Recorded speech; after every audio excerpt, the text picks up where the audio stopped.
What's up, tricksters and tricksetas, and welcome to another Tier 3 sub VOD review presented by favorite dating coach, CHARLATAN Papito. Today at our coaching table, we have Yakuza, and he is a Jett main in Immortal 1 playing on Pearl. So let's see what our friend Yakuza presented here. Yo to you. As you can tell, it's me, Yakazi, and I've been hard-stuck Immortal 1 too, though I got to Immortal 3 very easily with an alt, as it was way better MMR. That's what I'm talking about. Literally, that's what I'm talking about for the last 5 or 6 years. When you play Valorant on more accounts, it's just easier to get Radiant. It's just easier. It is simply just easier, bro. Like you need to grind on... We got banned on TikTok. I said nothing. Literally nothing. Why did I get banned on TikTok already? Not a single bad word. You said Yakuza? Come on, bro. What is this? Sorry, Yakazi brother. So, it is much easier to grind Valorant and rank solo queue on 2 accounts simultaneously. Basically, like, you avoid a lot of the problems of Valorant rank solo queue. You know, when it comes to matchmaking, MMR, mental problems as well. So, very good. I gain 17 and 22 and lose 22 despite being here for years. So I need to hard carry my games a lot more. I mean, how many rank rating you get? You know, you always need to you always need to solo hard carry your games. So basically, like, it doesn't have to do anything with your MMR or rank rating. Also, we're gonna say this is Immortal 3 VOD review because he's Immortal 3 peak. So I need to, okay, I recently switched to Jett, and I will not be switching for the next year. If it doesn't work, I quit. I don't care. Giga chat, man.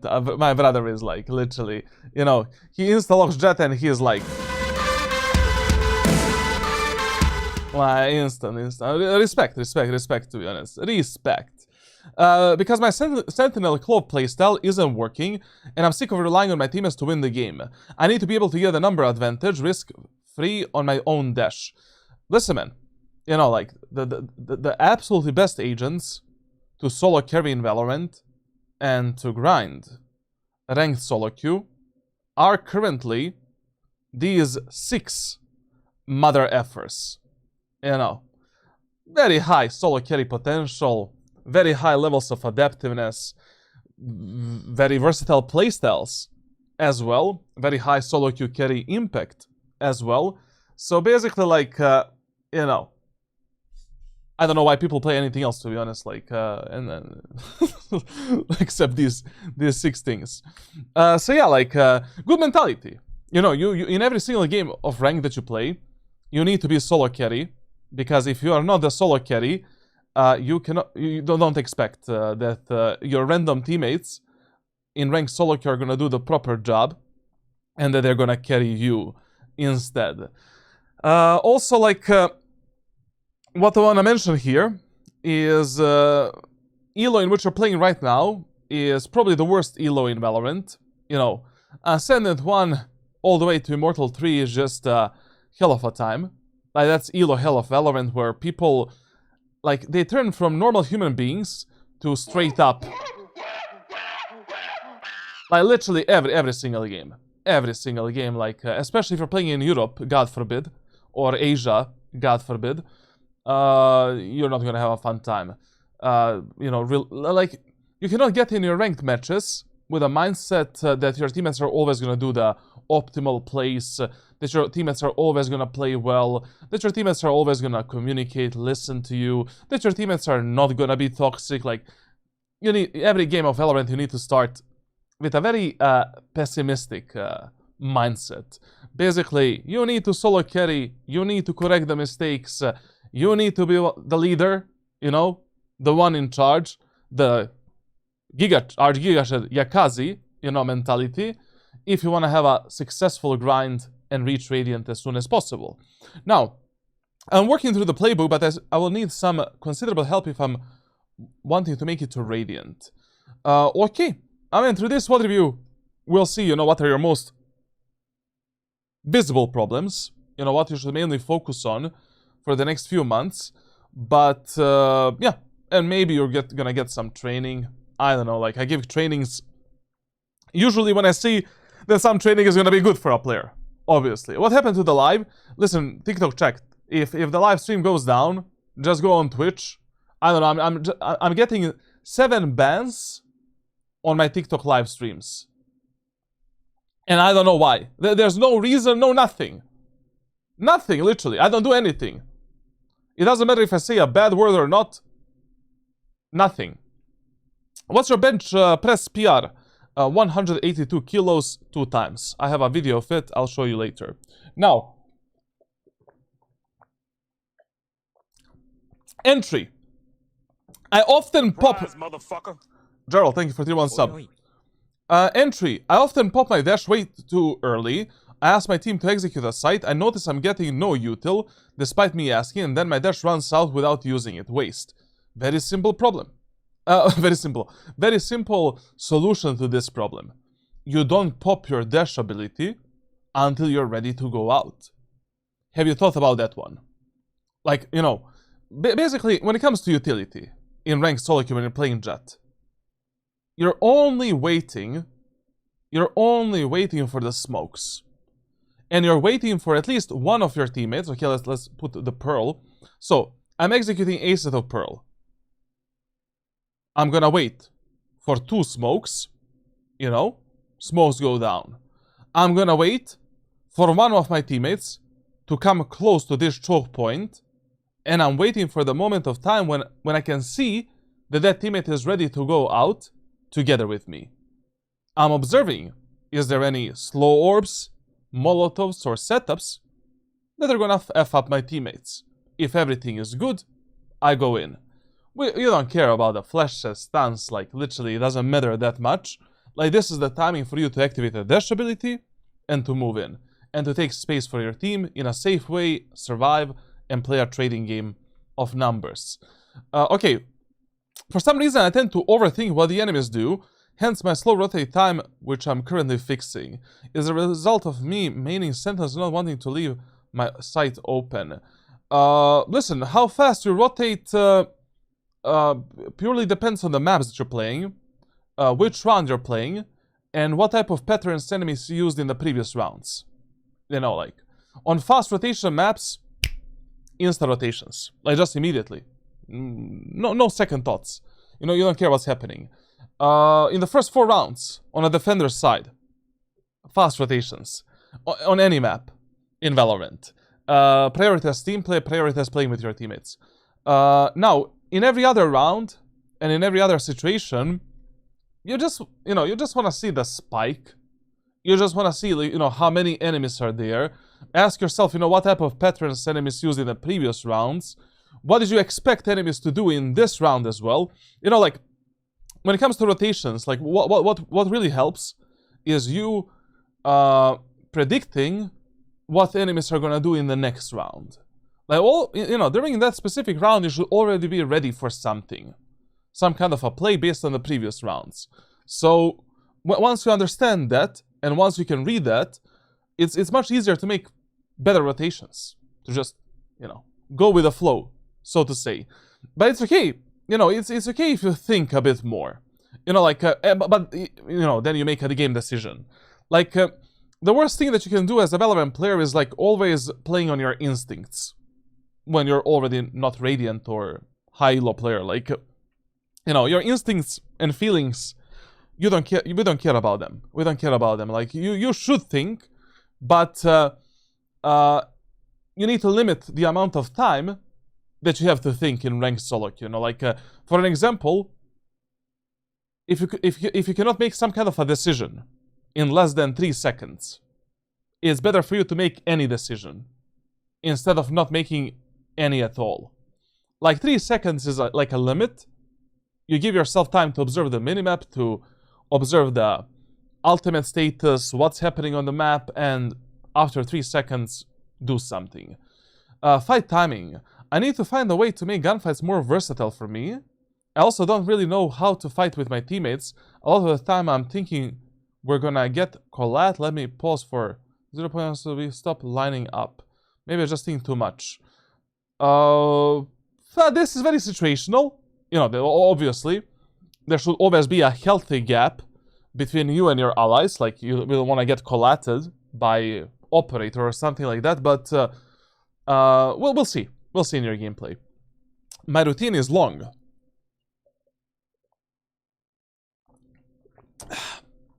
My cock is long as well. What? TikTok, please. Please. Please. Please. Please. Please. Please, TikTok. Don't. I said nothing. My routine is long. 40 minutes. Kovacs with 3 to 5 death matches. However, the amount is generally starting to hurt my forearm and wrist, so it hurts when I play, so I'm going to reduce. Listen, like, this cannot be your warm-up. You know, like, warm-up in Valorant can be like 30 minutes, you know. And it should be a bit lighter. You don't need to go all in. Like some basic Kovacs routine, aim-lapse routine, a bit of this deathmatch, that deathmatch, practice range, like, you know. Warm-up should never take you more than 40 minutes is maximum. Like, literally a maximum. But 40 minutes of, you know, lighter routine. What you said right here is like aim training. You know, this is something that you can do in between your games. Something that you can do like after your ranked matches as well, but definitely not like before. And you know, like you should never over aim train. You know, like, I mean, brother, if your arm hurts before you even play the first ranked match, what are we doing? You're training, you're aim training to play Valorant, to perform better in ranked matches. You're not aim training to get a, you know, to break your arm and be a rank 1 Kovacs player or rank 1 deathmatch player. Relax a bit. Anyways, it's time to change as a player. I'm bored of seeing this red rank, and the rank rating gains to lose makes the rank grind feel pointless. I just sell the account and I stick to my alt, which is still Immortal 3, but okay, we said nothing here, like literally, like he meant he's gonna lose the account. He meant he's gonna delete the account. Like, so yeah. Like, no, not sell. Listen, man, I wouldn't lose that account. Like, keep both accounts, you know? Like, at some point, like, the MMR on your main account is gonna settle. You know, it's gonna become better. But grind on both accounts, you know?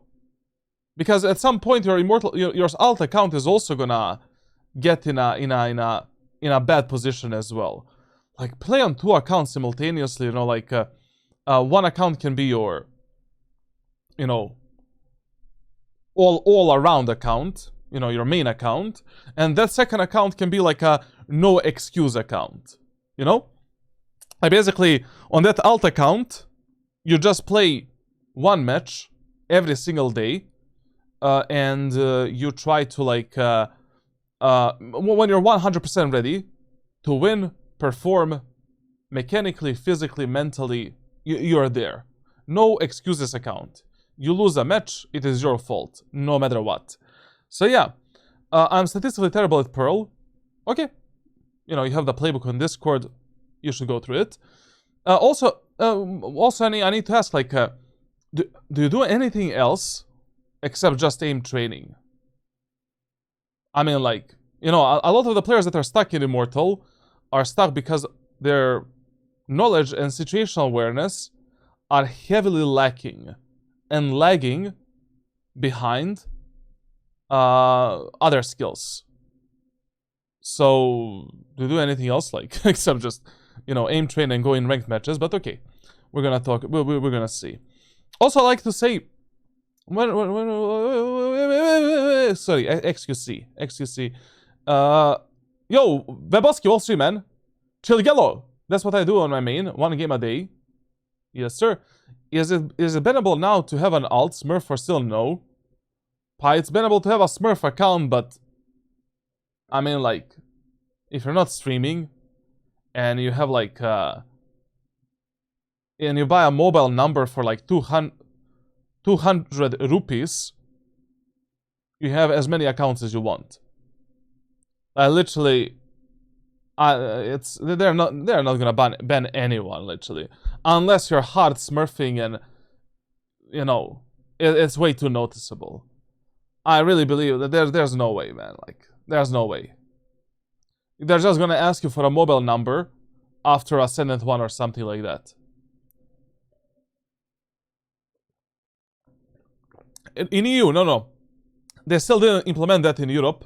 They implemented that system, I think, in Brazil or some other, like, hamster server. You know, they're using these alternative servers as experiments. Okay, I also like to say that the next I'd like to say the next again match, I got a 19A kill on attack, but fell off hard on defense and lost. I struggled against their 3 duelists fast mid and A executes. Retakes were fucked, and by the time I convinced my teammates to shotgun because they have no initial, all they had to do was throw 2 fakes to win the game. Once again, we got banned on TikTok. I struggle on adapting quick enough to these situations, and of course... And of course...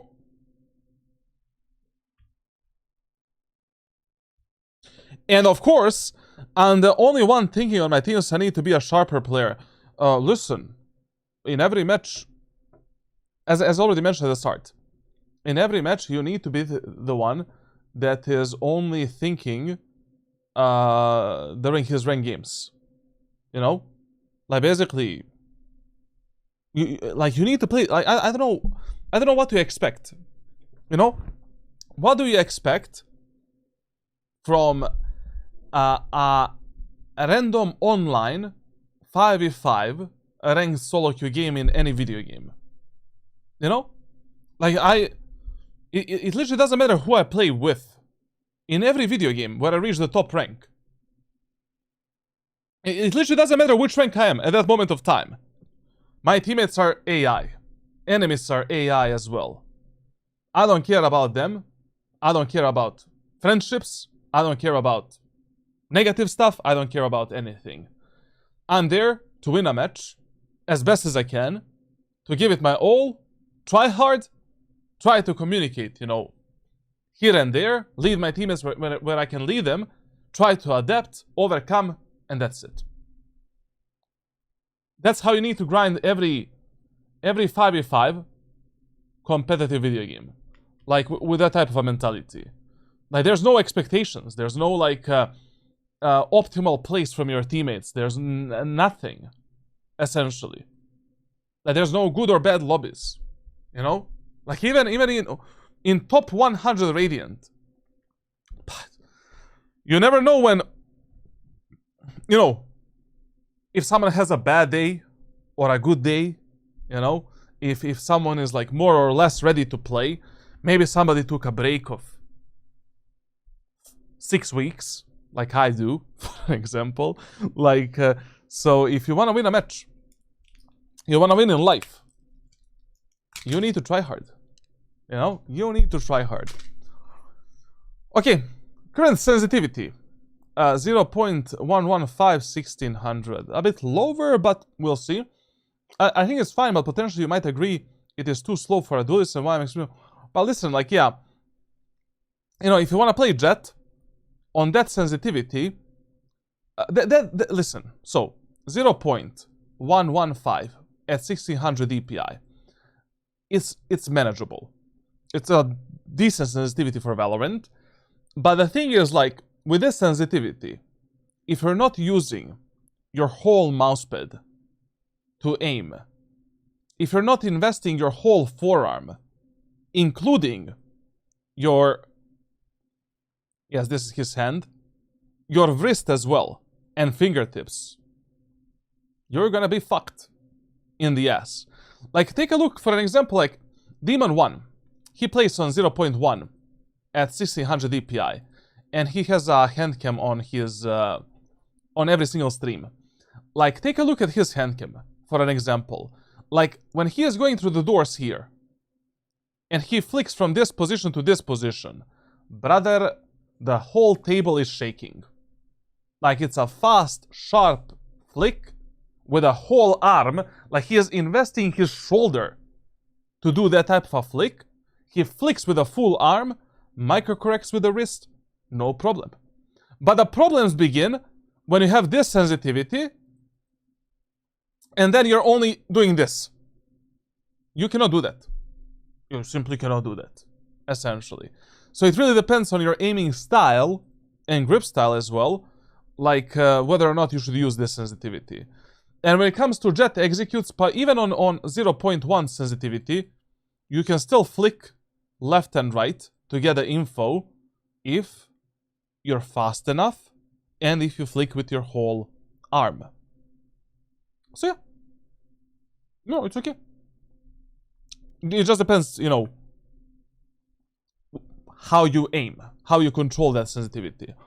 Okay, I don't know, I don't really understand, like, what was the point of this sentence here. Like, listen.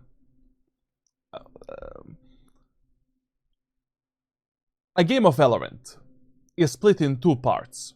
Like, there are actually two games within one match. So one match that you play so this is one game of Valorant. One game. And it is split in two parts. Match number 1 and match number 2. This is the first half. This is the second half. Like, whatever happened in the first half literally doesn't matter once you enter the second half. It doesn't matter how good were your teammates. It doesn't matter how you played. It doesn't matter how enemies played. You always behave towards the second half of the match like it's a new game. Completely new game. And you have the same mentality, same mindset, and same way of thinking that you had at the start of the first match. A lot of the players, you know, like, I don't know, they're winning like 9-3 or 10-2. I don't know, something like that. And then they switch the side and they're like, nah, it's an easy win. You know, I'm gonna trust my teammates. They were very, very good on the attacker side, brother. Once you switch from attack to defense, your teammates can turn from 10s to 11s, you know? And the game becomes easy for enemy team. Huh, look at this, Picasso. So you just, you know, that might be a problem in these type of matches that you play. I struggle against 3 duelists, fast mid and A executes. I don't know, like, literally there can be so many problems. We'll see in this SWOT review what you can do better. Okay, let's see the tracker quickly. So Yakazi is Immortal 3 peak player. On his second account, my guys. My guy is very consistent. Very, very, very, very consistent. Well, I mean, amazing levels of consistency, to be honest. A bit inconsistent here. Overall, very, very, very consistent. Brother, like, all of this is just waste of time in your life, to be honest. Like, it kind of feels that, you know, listen. Come closer. Come closer. Come closer. No, yeah, that's too close, bro. Like, get the fuck out. Listen. So, when you get stuck in life for more than 6 months. When I say life, I mean Valorant. When I say months, I mean like 3 acts. So you're stuck in the same rank for 3 acts. You are a hard stuck player.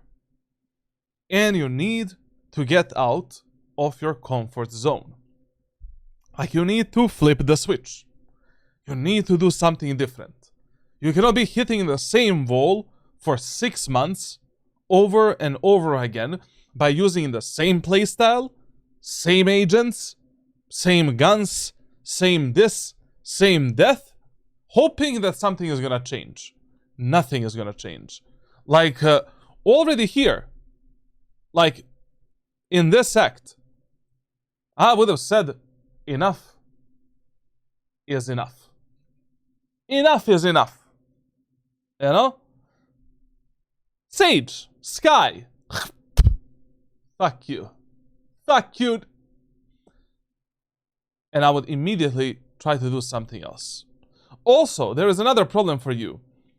It seems that you actually play a lot of agents in this game. You know? Like, it really seems that you don't respect yourself that much.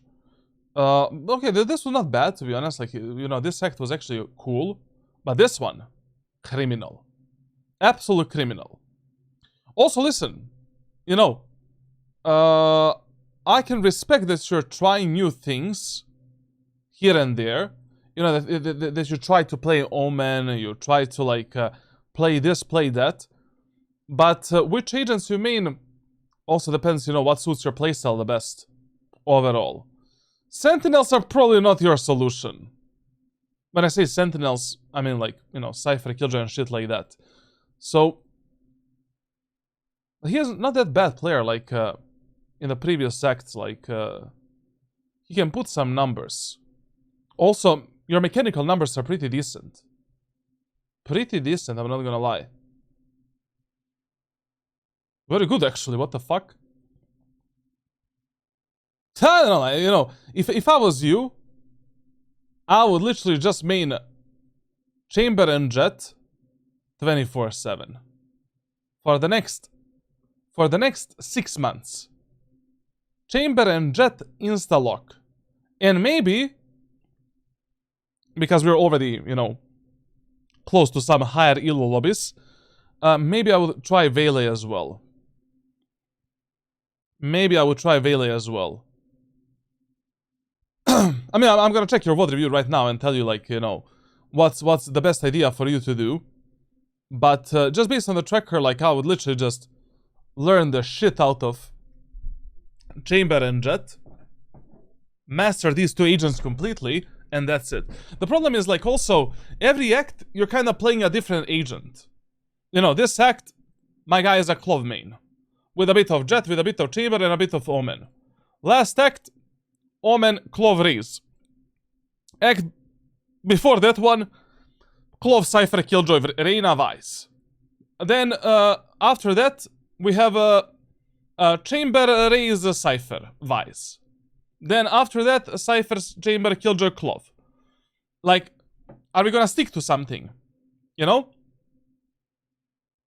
Like, what's your problem when it comes to sticking to something? Like, instead of just always changing, like, your play, like, basically, listen, how you play Cypher and how you play Sage is worlds apart. How you play Sage, how you play Jett, worlds apart as well. How you play Omen, how you play Clove, not even close, to be honest. And, you know, what's the problem of this Omen arc that you had here is you never played Omen ever before. Like, if you're truly serious about mastering Omen and being an Omen player, which is definitely going to benefit you in the long run, you need to spend minimum 300 hours on this agent. You cannot play 56 matches and you're like, fuck this shit, Omen doesn't work for me. Crazy. Crazy. 56 games with Omen. Nothing. You know, in 56 games you can maybe master Arena. Maybe. Maybe. Like, and that's even maybe. But, I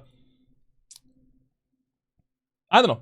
We'll see the gameplay and I'll tell you, like, what you should do. This specific act, you know, mechanical stats look really good, look really nice, but everything else is way too average for you to compete against, you know, some Immortal 3 and Radiant players. You need that, you know, little bump. Little bump. Team play can also be a bit better. and refrag game. So we'll see, like, we have some pretty horrible matches here. Pretty horrible. I'm not gonna lie. Okay.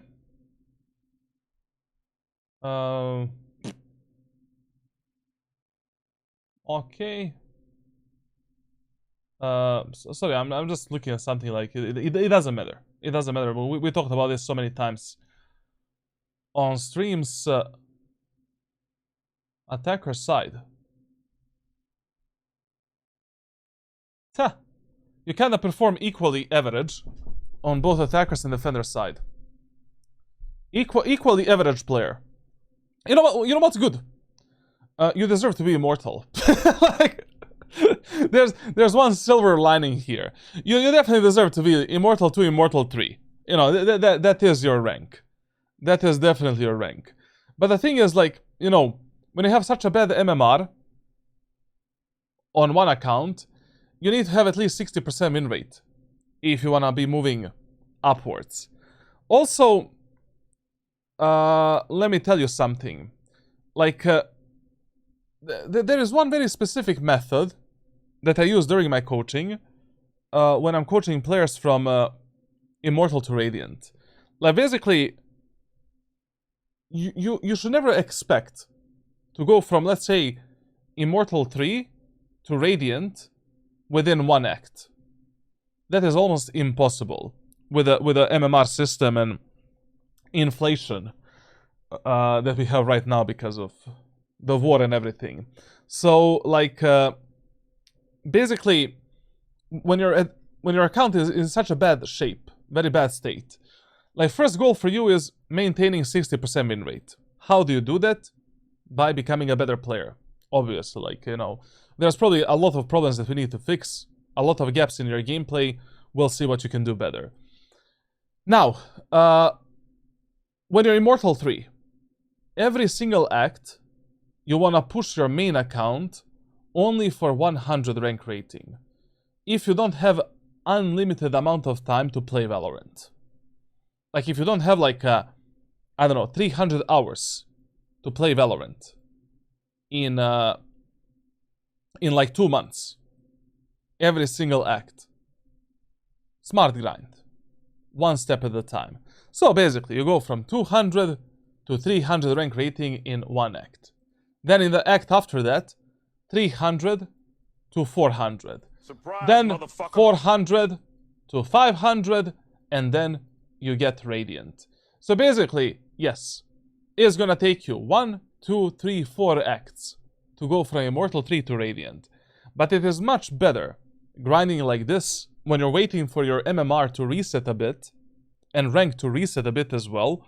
Instead of, you know, you reach 300 rank rating, you're losing -10, -20, winning +10. You literally need to win. You need to win, like, what? 3 games and lose 1 just to be +10 positive. Absolute waste of time and waste of life.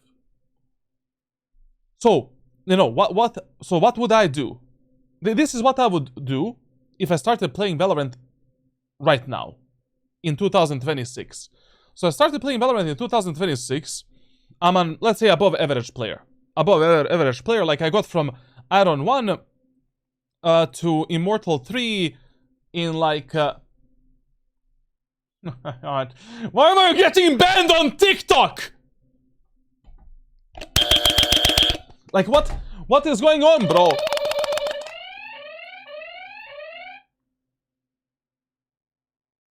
And I don't get banned, bro. Like, I just get my stream just stops working, brother.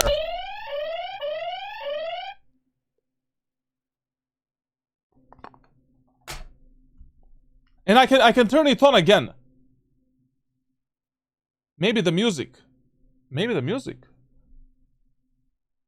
You think it's music?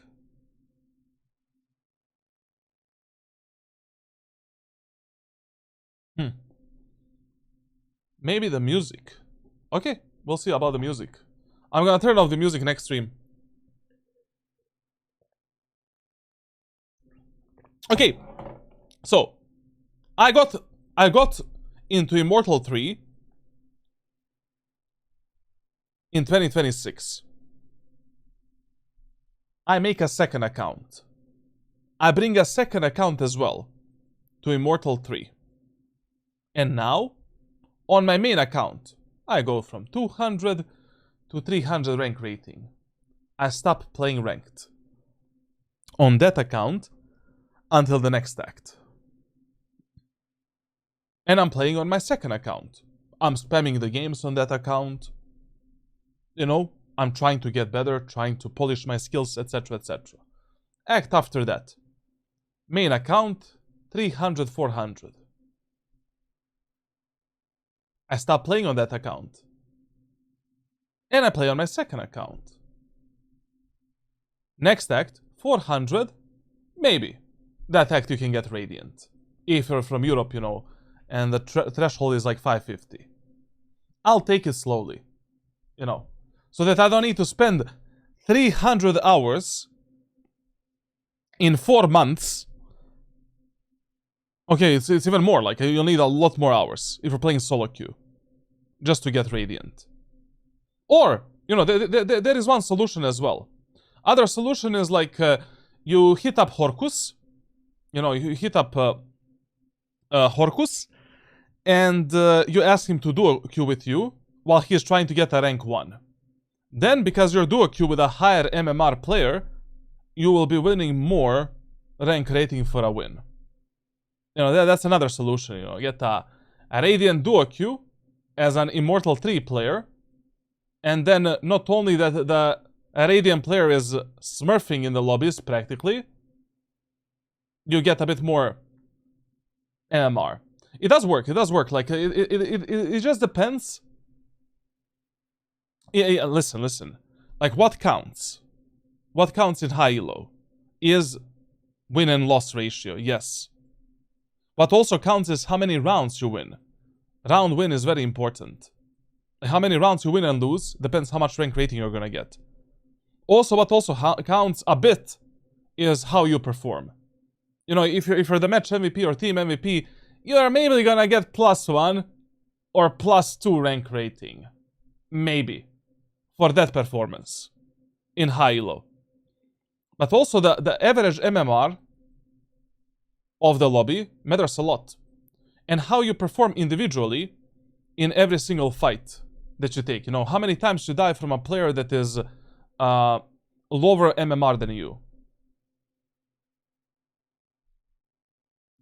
I don't think a new Immortal 3 can perform well in Radiant, so he might as well play in his elo and win more games and rounds.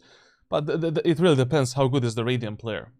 It really depends how good is the Radiant player. But yeah, I mean, just take it slowly. You know, it's very important that... What's important at the end of the day? It's important is that you enjoy the grind. It's important that you enjoy the competition. It's important that you enjoy the journey. In one way or another, one day you will hit Radiant. Probably. You know, if you play this video game for the next 5 years, every single day, even my grandma can reach Radiant at some point. Like, but what's very important is that you enjoy the grind, focus on self-improvement, results are gonna come slowly. And also, I mean, if you are really sick of it and you wanna be more efficient with your time spent, well then, you know, you can be a bit stressed. then we do have a problem. Like, you know, personally, I would,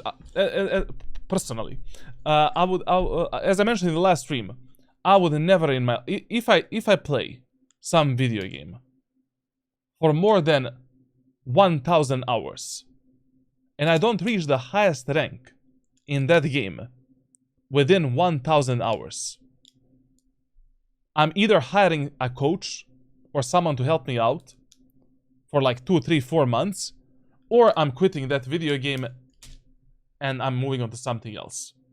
Literally, it's just a waste of time at that point, to be honest, like.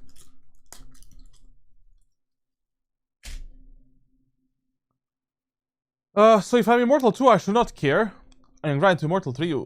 Immortal 1 to Immortal 3 is it's nothing, literally, like, it's piece of cake. Like, the difference is insignificant. When are they gonna reset the rank? 8th of January. What about Rocket League? That's... The guy just mentioned one video game in which I'm super bad. I don't know about Rocket League. I'm really terrible at Rocket League, man. Like, don't ask me for the advice in that video game. Like, again, 13 lose 25, I mean. Make a second account. What do you think of the hidden MMR system? There's a lot of problems there that I talked about a lot of the times. But the problem is that, you know, the rank rating has been inflated so much.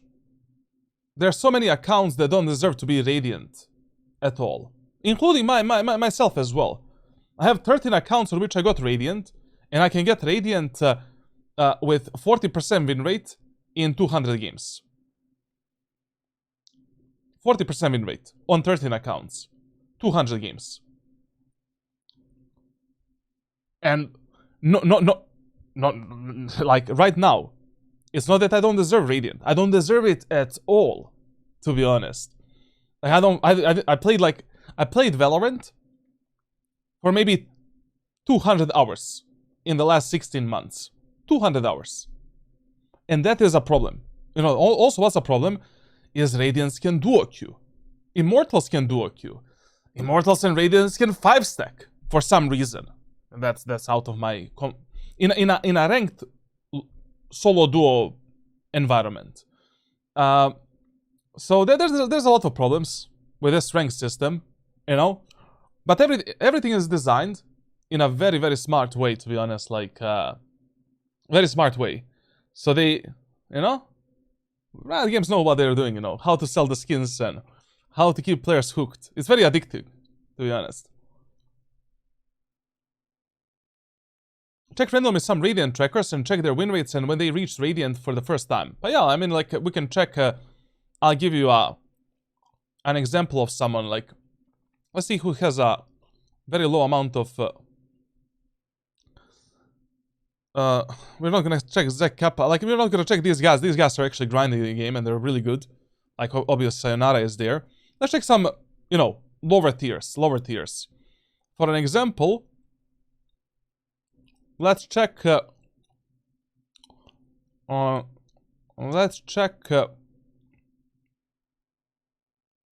this guy. I never heard about him, to be honest.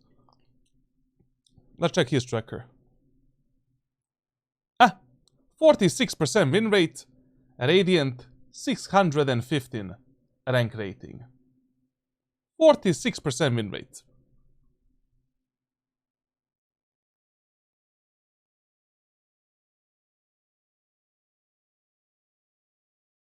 And he got a Radiant in Act 3 for the first time. That's where and now, every single act, he can get Radiant with 46, 48, 46. Yeah, piece of cake. Piece of cake. Then we have, like, let's see someone else, I don't know. Like, I don't know who is this guy, definitely. Like, I never saw this guy. Oh, this guy is just an ex-demon, sorry, like, this is how your tracker needs to look like. Like, this is how you need to perform if you want to reach Radiant, like, if you want to reach Radiant on a fresh new account. So either you need to smurf, cheat, or, like, abuse some kind of a system. Yeah, this is how your tracker needs to look. Let me just check the games, like, this is funny. Oh, no, never mind, like, he duo queued with an Ascendant teammate. So he is in a duo queue on Immortal 3 with an Ascendant 3 guy. My brother, like, yeah, me 5. And both of these guys are probably, like, on a top 100 Radiants.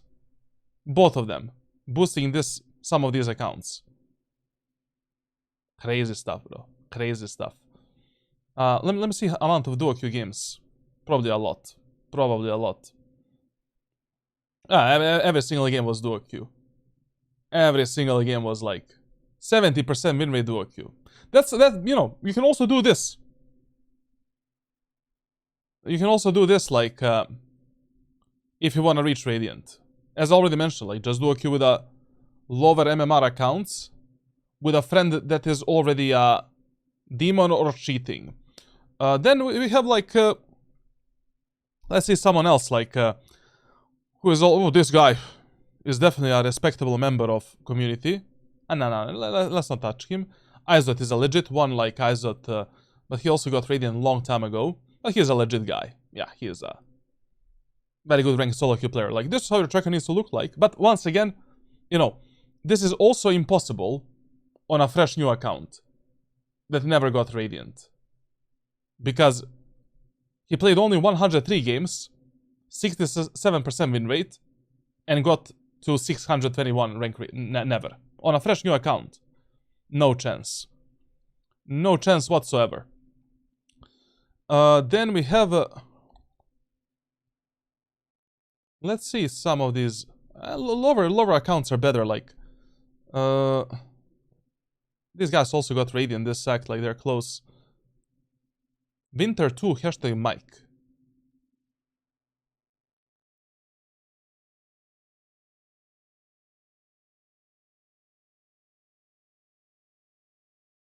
Is there a single Radiant player right now that solo queues to Radiant? Or am I still the only motherfucker that did that for the last 6 years? Like, for 6 years, I've been sacrificing my mental stamina while these... I wanted to say R word, but... you know, Valorant allows them to do this.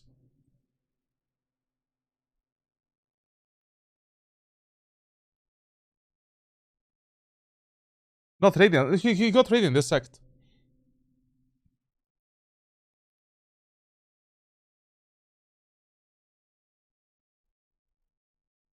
There must be more accounts, man. Like, we're just missing something. Okay, Social B is a pro player, I think. Who are these guys? This is also impossible on a fresh new account. Like, 142 games, 55% win rate. Like, this guy must have got Radiant. Oh no, not just guys, just like, I guess, you know, a Smurf account once again. Like, so many Smurf accounts in Radiant, bro. Like these guys have like what? What the fuck is this, bro? Like,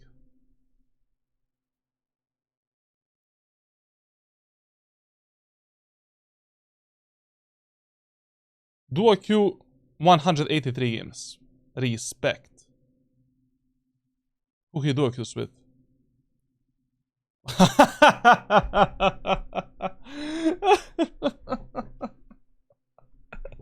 But no, I mean, like, I can also... Frost, brother. Activate Ascendant 1 account, next act. Let's do a queue to rank 1. I need to do that type of a grind. Just activate your Ascendant 1 account. And let's do a queue, brother. Let's do a queue.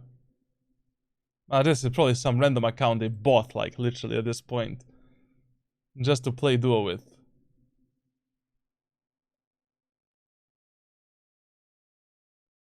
Horcus method. You know what would be funny? Like, it would be funny to, like somebody makes a video, like, how to rank up in Valorant, and the thumbnail is, like, Horcus method. I would piss my fucking self.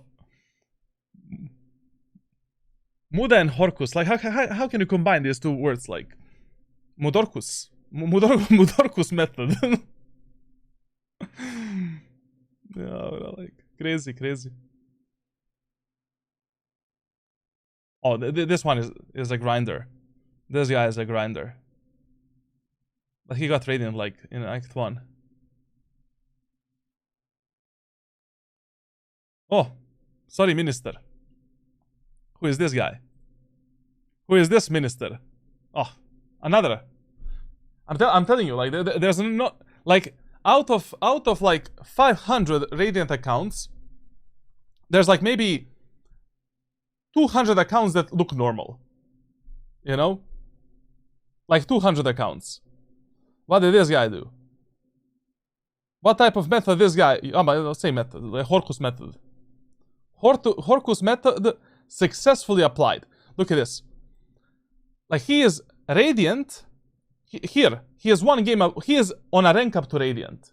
My guy, let's see his enemies. Let's see his enemies. Some Smurf account, to be honest. Like, I'm not gonna lie. Some Smurf account, but still, like, maybe like low Immortals. Is that enemies? Yeah, it's enemies, right? Yeah. He got onto a same method. Same method. But then, look at this guy. Hardstack Immortal 3 player, 84 rank rating. This guy doesn't even play a game. Like, this is his enemy. On a rank up game to Radiant. Look at this guy.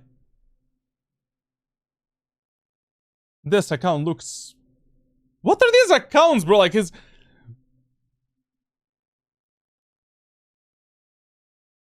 And this is another enemy. Alphon. Look at Alphon, bro. Alphon.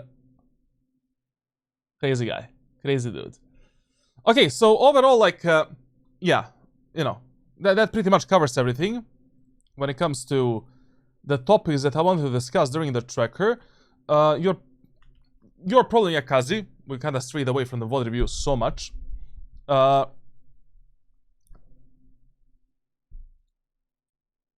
We need to boost, you know, something for you. Now, in this VOD review, we're gonna see, like, what do we need to boost.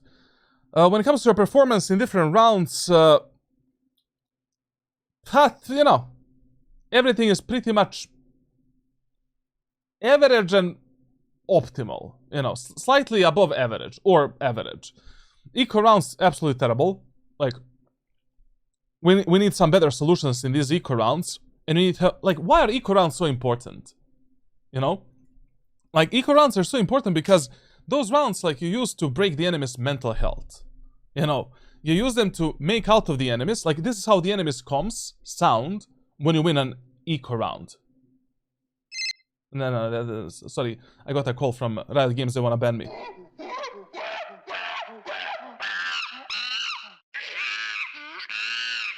Every single time. Like, it's very important that in eco rounds we can perform some kind of a strategy, tactic, cheesy setup, like something to have higher chances of winning these rounds. You cannot play them like your regular rounds, like how you play full buy or semi or pistol. There needs to be something, you know?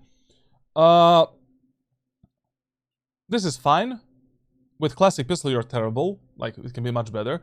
Operator, with operator, you can also be better. Like, you have better impact, essentially. Like, 0.7 kills per round with op is like nothing, you know, to be honest. Weapon versatility can be better, as per usual. Like, I really don't know what's going on with a Judge, Outlaw, Bulldog, Shorty, Stinger, Odin, Marshall, but we'll see. We'll see.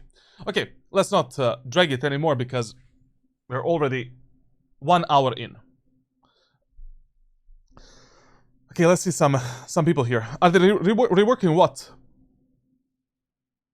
The whole rank, or if I do a rank, I still have my rank. They're gonna do a hard reset.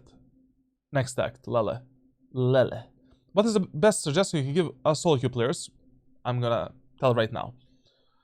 So what you said, chat? It's very sad to get a free Phantom with a shorty and clutch the round with it. Yes, sir. I feel like though Horcus can get Radiant alone, he just does it for easier. Most of never touch Radiant unless they do this too. No. Don't get me wrong. Like I said multiple times, like Horcus is a great ranked solo queue player. Like basically, Horcus can get Radiant with his eyes closed, even on a fresh new account.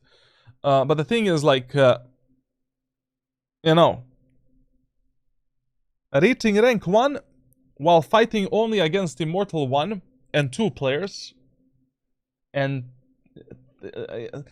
whatever. Literally, it doesn't matter. Like, I don't care about it personally, so, you know. But it's a very good method to get the clips and to get more wins. TikTok!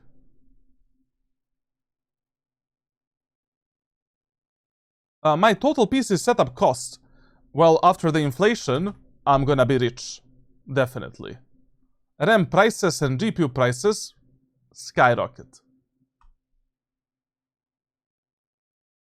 Skyrocket. By the way, chat, like on a Discord server right now, you can get into a giveaway for free coaching. All you need to do is join Discord, click this blue button right here, and you get a chance to get free coaching. Okay, we got Pearl, Jett, Immortal 3. He got Immortal 3 on his alt account. We're gonna believe him. Maybe. I'll think about it. Let me just see. Where do we start? So the match starts here. London. Oh, he's European. European monster. Defender side. Okay. Yakazi. Should I sell my old PC now or wait? I think you should wait. To be honest, the prices are really gonna go high for everything. I don't know how people are gonna afford the new PCs if the prices go so high. Like they're saying that the RTX 5090 is gonna cost like $5,000. Brother, my car right now costs $5,000. 5,000 euros. Like, what the fuck?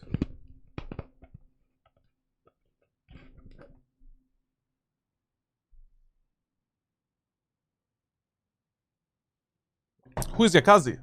The most popular European streamer ever. You never heard of him? Shame on you, bro. Okay, so the story goes like this. Pearl. My ult's ready. Just a moment. 30 seconds left. So Pearl. On the defender side of Pearl, your default bomb's number one priority is B site. Secondary priority, A site. Generally on Pearl, it's a fast rotation map, so you prioritize team play over the map control in almost every single round. Whenever enemies on the attacker side are eco half by bonus low by, you play around the mid. Whenever your teammates are fighting for mid, you play around the mid and fight for mid as well. In the first round, you also start in the connector and play fast rotations left and right. So a lot of the rounds you will be starting somewhere here. Now, on the bomb sites you just start when there's like 80% of chances that enemies are going to do a 5-man push on B or A. Now, when it comes to like Pearl, one of the worst mistakes players make is they start way too passively on this map. Basically, we need to always have the info. How many enemies are crossing this line? How many enemies are crossing this line? And if the enemies are there. So your starting positions cannot be something like this, for an example. Now, you don't care about the defense of A site and B site. You just don't care, like, if, you know, you're not willing to die in the full buy rounds and in the pistol round as well, trying to defend the bomb sites alone. Abuse the off angles, abuse the tight angles, abuse the safe angles, safe fights, dash ability, try to get some kills, wait for your teammates to rotate and then fight with them. Now, in the first round, with Jett, two options. Option number one, Ghost with a smoke. Option number two, a sheriff. It's really up to you. I prefer Ghost with a smoke. So you start in the connector, jiggle peek the doors area of the map, defend the doors. You're playing fast rotations between these three choke points. When do you rotate? On the first contact between your team and the enemy team. Let's go. Back, please, sorry. BMW 500,000 kilometers, $5,000. Okay, bro. Is your car a 2013 Toyota Camry? No, I drive Honda Civic. Artificial inflation and AI bubble. Can you share the make or model of your car or both or at least one? What? I have Honda Civic like from 2008 Type R. And the car that I want to get, I mean, the next car is definitely going to be the Honda Civic Type R, like, but not the latest gen. I want to get the 2022. Like, that's like a FK8 or FK8, I think. No, it's not FK8, is like a 7th gen. I forgot. It doesn't matter, like, literally. My brain is working on zero capacity today. So, we're already making a mistake in the first round. Instantly. You know? We cannot gamble on ace in the first round. Who knows where the enemies are gonna go? And what are they gonna do? You know? And especially because we have Vice in the team. I don't think that this enemy team is gonna go for the 5-man push A. If enemies have a Vice on a defender side, me going A is equal to Sudoku. You know. When it comes to team compositions, yours is not bad on a defender side, but the big weakness is we have zero information, you know, zero recon tools and information gathering tools for bomb sites. We only have a Vice wall. So we need to be very careful. We need to read the map, check always where the enemies can be, how many enemies are here, there, etc, etc. When it comes to enemy team comp, it's pretty decent. You know, there's nothing that we can specifically abuse on a defender side against them, like, to be honest.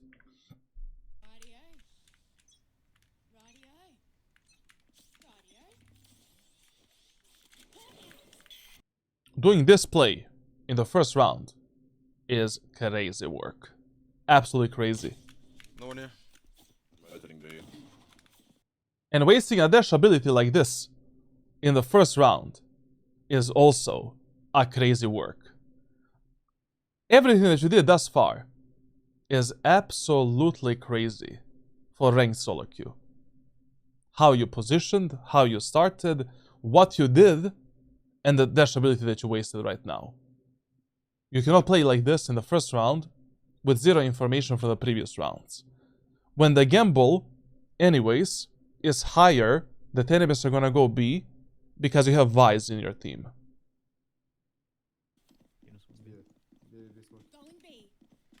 Lit.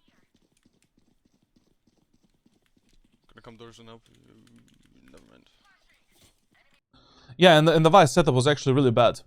I mean, like, she was playing way too passively. She could have made like a much better setup for B site. Thankfully, she got a kill. And thankfully, your teammates didn't die that fast. And thankfully, you're kinda ready for the reflex. But just imagine a world where you still have a dash ability, where you start at the doors. So you have a smoke dash ability, and you were faster to support your Vice on the bomb site, to position yourself to F up the enemies together. This round could have already been over, maybe.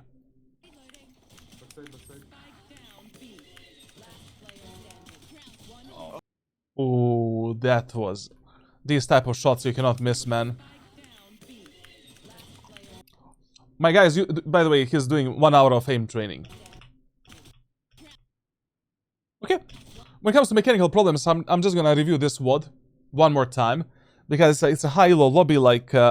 I need to focus more on your mechanics, like... I'll do it off stream, like, after the stream. Okay. Now. In the second round. Second anti-eco round. Classic shorty with the smoke. You're playing Jett. And where do you play? You play on the B set again. No, not again. Just this time you just play on B. Because most teams, you know, will go B when they win the first round, like on the attacker side. Drop a shorty here. Get a classic pistol. Bait the enemies to push you. You know, just hold this angle or hold this position. Try to go for one tap. Bob up. Drop down. Bob up. Drop down. Try to go for maybe 1, 2, 3 headshots or some body shots and stuff like that. When the enemies are pushing you, bob up. Free kill. We can maybe get even more kills with the dash ability and smoke and Classic pistol. Play like a kamikaze. Okay, you want to start on A side. No problem. Classic shorty with a smoke. So, drop the shorty in the backside. Start right here to get the info. To bait out the sky flash, sky dog. Destroy the dog. Destroy the everything. Bait the enemies to push you.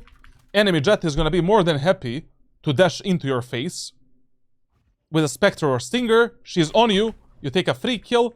You take a Stinger. You have a classic or shorty with a Stinger. And dash ability. We can maybe get 2 kills. What are we gonna do? Get a Sheriff? Get a Ghost? Ghost with a shorty.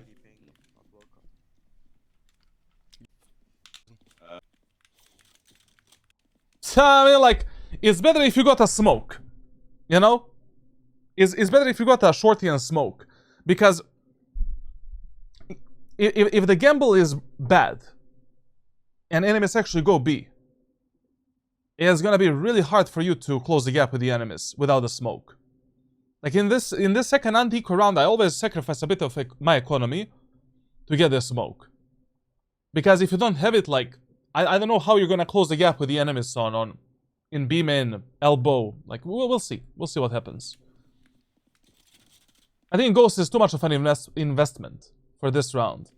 Classic pistol is still good for I don't know why people hate classic pistol so much. Like, it's such a broken weapon, broken pistol. Victor! Another 25 gifted subs for a tracker review. So, basically, like, you know, triple shot is like a shotgun. 2 headshots, enemies are dead. Like what's the problem? Like why people hate this so much? Can we try the same? Nice, bro.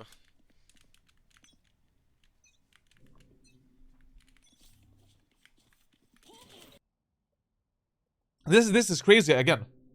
I mean, if your strategy is like what is your what is your win condition right now, and how are we getting the kills right now? By trying to kill one enemy with a shorty, pick up his gun, and then continue fighting the rest of the enemy team. Why are we committing into this fight with a ghost if we already want to use the shorty to kill the enemies? And why are we even showcasing to enemies this shit? Like, this type of aggressive plays you want to show to the enemies when both you and the enemies are playing a full buy round. Or enemies are playing this is not a full buy round for the enemies. It's just a forced buy, like, whatever second round. It doesn't matter that much.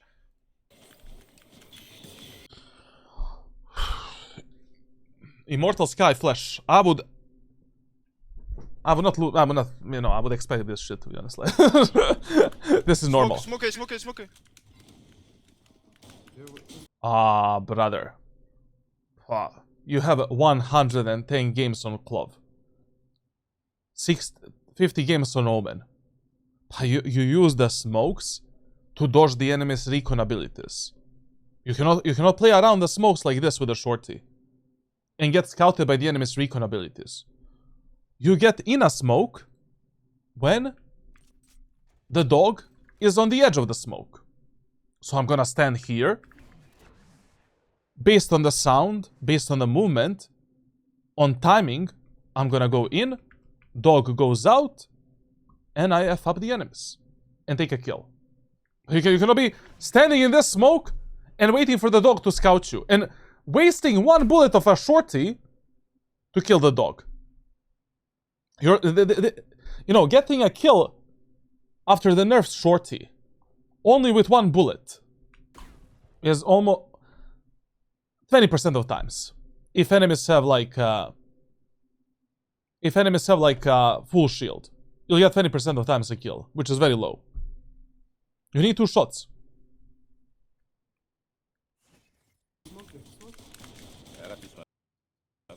Okay, wait. No, never mind. And you're trying to, like, the thing is, like, you're trying to do so many different plays and stuff within one round, when you can just get 3 kills by using 1 play per round. And why do we need to show the enemies any aggression? You just need to bait out the dog, bait out the flashes. And that's it. And then F them up with a shorty through the smoke or at the backside. And bait them with a classic pistol. Overthinking is just as bad as underthinking. Cloth. I knew there's a... No, but like, this guy, like, get him out of here, bro. Like, I have a special sound effect for you, just a second. Like, you know, a special... This is who we have in the chat. Special sound effect, just for him. For what back? Sorry, Voidy, man, like, I appreciate your sub every month, bro. You have audio? Yeah, they go back. I love your awareness. I love your awareness, like, you are on the level of an Immortal player. I mean, you are aware that a guy can actually be here and here. Very good. You have audio? Just, I'm really not a fan of these over-the-top strategies. Like, your play is to bait the enemies with a classic and kill them with a shorty. And play more like a kamikaze. You know, in this type of an eco round, it is totally and absolutely fine if you cannot dodge the sky dog. Activate a dash ability. Do this. You don't have a dash ability. No problem. Do this. It might be the last time in a round where you're gonna get a chance to take a free kill, free ultimate point, damage the enemy's economy a bit, and maybe give your teammates some higher chances of winning this round. Because when you're playing eco rounds, the lower the numbers are on the chessboard, the higher the chances eco round enemies have to win that round. You know, 4v4 eco is not same as 5v5. 3v3 is easier. 2v2 is easier. 1v1. 50-50, essentially. So, you need to play more like a kamikaze, man. But not, you know, peeking the enemies like you did with the Sky Flash. Just with a shorty, like. Be more aggressive. Play smarter. Yeah, they go back. I love you. Oh, bring this man. Oh, it's such a... I don't know why you rotated here. Like, to be honest, you know, if you have zero info on the map in such a high elo lobby, I would pre-assume that enemies cut the noise and they're gonna reheat the site. Like, I mean, it doesn't matter. There's no pre-assumptions. The only info that I have right now is that enemies went A, tried to go A, and they stopped. Until I get any other info, I cannot move from the A site. Wait, you're... My teammates are not fighting B. My teammates are not fighting mid. They're also pushing mid whatsoever. For what back? Yeah, they go back. Ah, Reina said they go back. But maybe she heard some bring this footsteps, man. actually. Oh, it's such a bad swing. I'm swinging bad. He crap walks down. They finished on A. No, they don't finish. They wanted... They finished on A. They finished on A. They finished on A. Okay. Okay. So, Where do you play in this round? Once again, in B-Link and Connector. Why? Enemies are playing a bonus eco hull by round. You know, low economy round. In those type of rounds, you always start in the B-Link and Connector. And you're defending Connector, B-Link, and Art. And especially if your teammates want to be aggressive on mid in this round, you need to support them. Let's see what our friend is gonna do. just oh, my sky fuck. Never prioritize abilities over the utility. Or over the shields and guns. Never. If you don't need these abilities for some specific outplay, execute, strategy, tactic, you have an idea how to use them immediately. With 3,900 credits in an anti-bonus round, you get a heavy shield and you get a Phantom or Vandal or whichever gun you want to use at that moment. And then a utility. Bro, like, Playing this round with light shield is a big gamble. Huge gamble. Like, to be honest. Because enemies have those low economy weapons, they can just mow you down. flash for info, I'm gonna play on top device. With Sheriff, they can kill you on... He's pushing, bro. What? This position here cannot be your starting position. Ever. This can be your secondary position. Third position. Fourth position. Like... Here, my sky is starting close to the aim area of the map. I'm holding this. My sky is going in. I'm going in as well. No matter what type of voice comms we had in communication. I'm following whatever this idiot wanna do. Okay. Let's say he listened to my IG yelling. And he didn't push. He just did a flash. And I held this. I tried to get a kill here. Now. You have plenty of time to do this. Okay. Enemies are pushing a bit faster. You're playing Jett. 1 kill. So. Potential 1 kill. Potential... second kill. Potential... third kill. Fake smoke for a rotation. For an example, I don't know. If enemies don't have recon abilities. Potential next kill. Killing a guy on the plant. This cannot be your first position that you play. And anyways, in this round, like, who you should play with is Reyna. 2 rounds in a row, your Reyna was pushing mid. You should have been aware of that. 2 rounds in a row, your Reyna is peeking mid from the doors. It's an anti-bonus round. Chances that enemies do something on mid. Some kind of a B split, A split. Mid control. Default. Above 80%. What? Personally, I don't care what this guy is doing. Okay, clear. I'm not even scared that he's gonna die. I'm scared if my Reyna dies.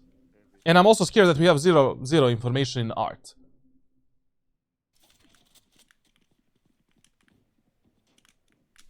Smoke. Ready for dash. Hopefully, we're gonna re-clear the doors. Hopefully, we're gonna place a crosshair placement here as long as we are rotating. It's bait, bait, bait.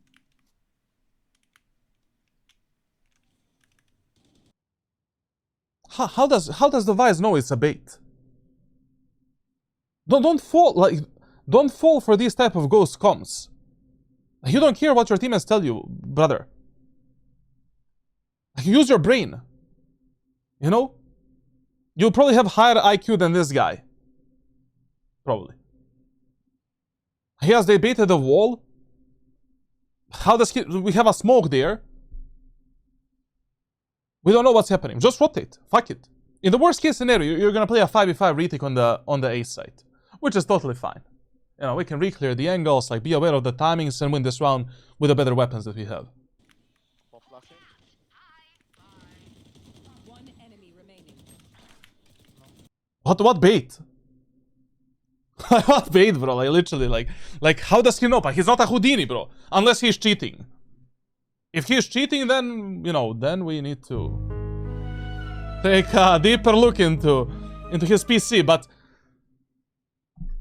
don't use the common sense.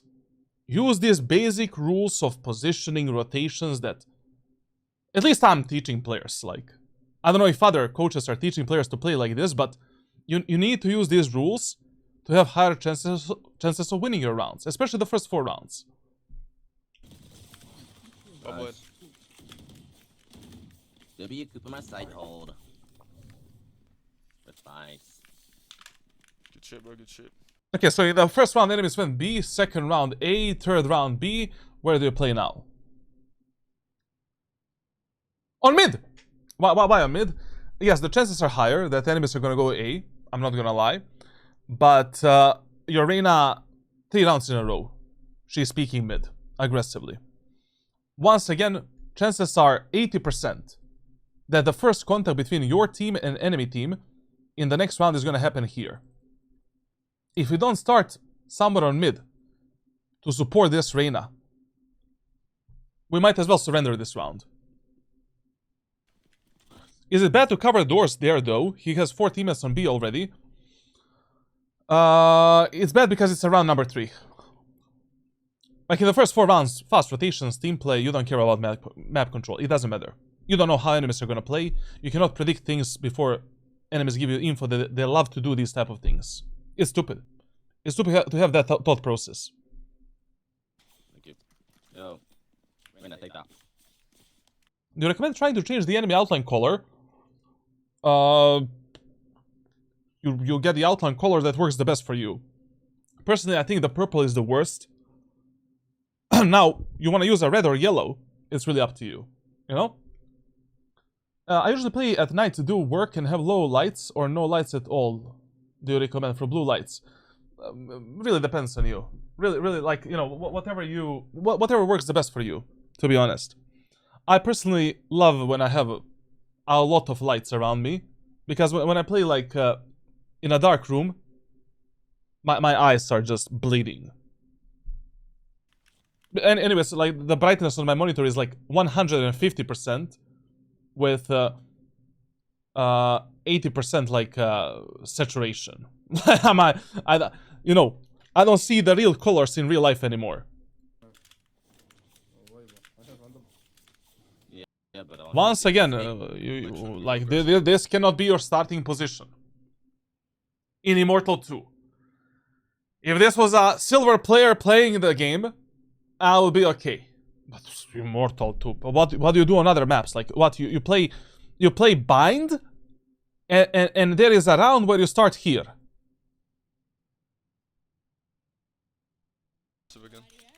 Your Reyna is pushing mid, peeking doors. She can die from the chamber. You got lucky she got a kill, but we don't want to get lucky.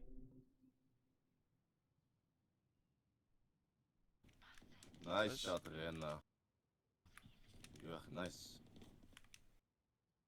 You saw 3 enemies on mid, on the minimap. You go in the A main.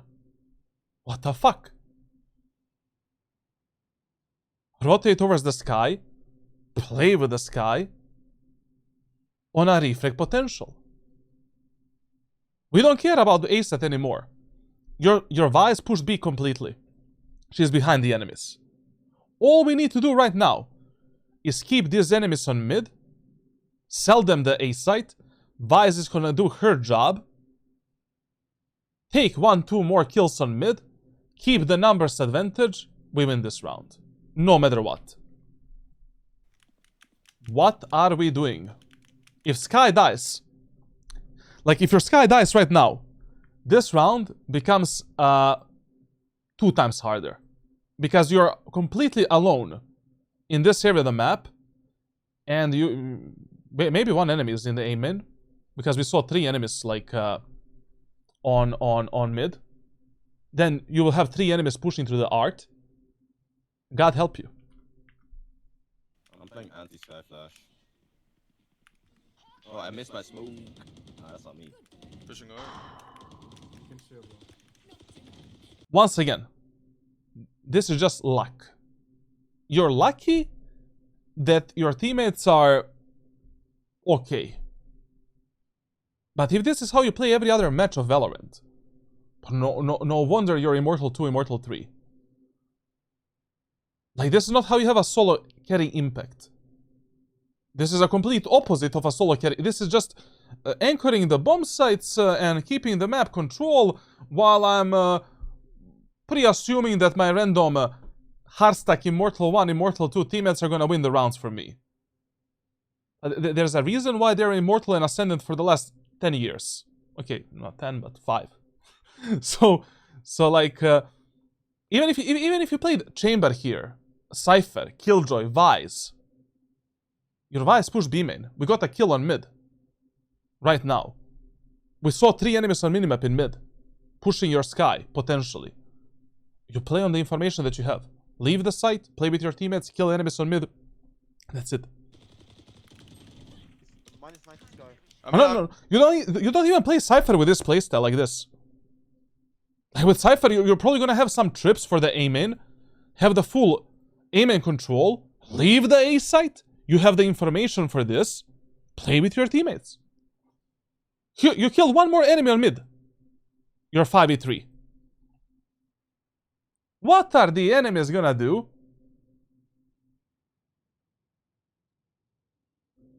What are the enemies gonna do in a 5v3 post plant? I'm in. Oh, okay. You know what's the problem in ranked solo queue? Like, even you know, most of the teams in ranked solo queue don't respect their lurker information on the attacker side. And basically, like, that happens all the way up to Radiant. All the way up to Radiant. Like, basically, a lot of times, you know, not a lot of times, but I VOD review a lot of Immortal 3 Surprise, motherfucker. and coach a lot of Immortal 3 players. Like, a lot of times a player is gonna lurk up aim in, have the full aim in control, yell at their teammates to rotate A. His teammates are still gonna be going B, fighting B. They all die, and that lurk is just pointless. So even if enemies have somebody that is lurking, you know, you should just be aware that that guy can lurk. You know, you just need to be aware that one guy can be behind me. One guy can be behind me, and I need to keep that timing in my head while I'm fighting these 3 enemies on mid. One's half, one's low. One enemy Both of remaining. them. Spike down. No. His name is Serving Girth, bro. That's crazy. One enemy remaining. Now here the problem is like how you pick this Astra. Like, for an example, you know, in these type of setups with your teammates, what you really want to do is like if your teammates are holding the wall that is further away, and you want to pick an enemy that is here, you always want to pick that enemy from the wall that is closer to you. And when we do this type of a pick, and this guy picks like this, there is no way he's gonna call at you. You go for a bit wider swing because you're abusing the picker's advantage and basically you're closer to the wall. This guy can just go for a small jiggle pick. We kill that enemy. If your teammate is here, you just wait for your teammate to swing, then you go for a small jiggle pick behind him, and that's it.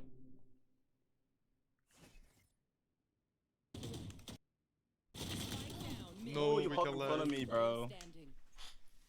So that you avoid, you know, these type of collates.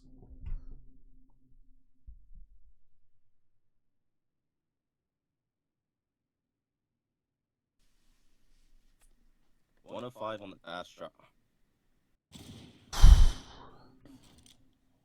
Criminal round to lose, to be honest. If you lose it. Funny. Well, listen, let's forget. Let's forget, like, how you fought here. It really doesn't matter. Like, the problem is how you ended up in this situation. You know? Like, you ended up in this situation because you didn't fight with your Sky. This round, this previous round, should have been over. Should have been over right here. When Sky went for this peek, you're there with the dash ability to peek together with her, killing Astra and Sky and closing out the round.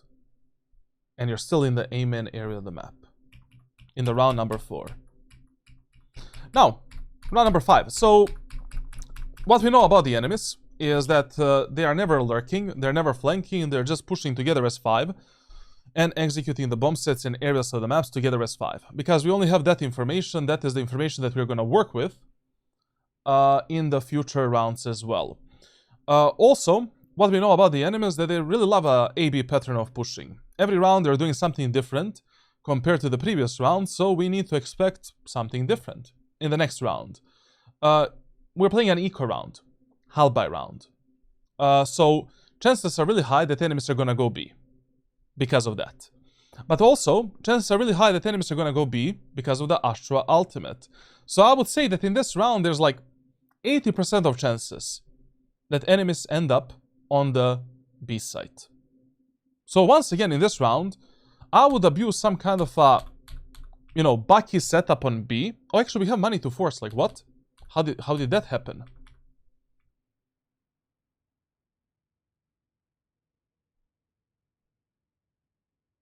Whoa. What? Never mind. Never mind then. But playing this round on B side with this operator is a good idea. And a good gamble. Because of the Astra's ultimate. I'll trade you. He almost. He almost went on B. Almost. Also, if your teammates can drop you the shorty when you're using the operator, get the shorty, please. Let's see this peak. Enemies there. One mid. Enemies there. One mid, one mid. For someone that is used, you know, if I was aim training for an hour every day, you need to change your train. I don't know which Kovacs routine you're doing, but you're definitely gonna get some new training from me. I'll hold mid actually. I'm gonna try peek them off time. Yeah, they want the bonus with only one death. Yeah, you're right.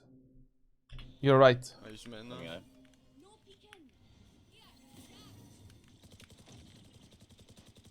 For example, here, like, you know, when you're playing on this angle alone, if you have no money in art, plus you saw an enemy doing this, you know, you saw an enemy here on top mid, you hold this angle until the moment of time when enemies are executing A site. Whenever enemies are moving onto the A site, bop, bop, bop. Like, you always place your crosshair for the most probable angle from which you can die at that moment of time. Right now, the most probable angle is the art area of the map. Dogged out. Jett dashed out. And now when the Jett dashes in, and we see the Reyna flash, we turn left. I'm dead. Timing here was really fucked up, I'm not gonna lie, like, you done the best you could have. But, right now, there's only one thing to do. I don't know, why, just a second, chat. We need to add that. Just a second. Just a moment.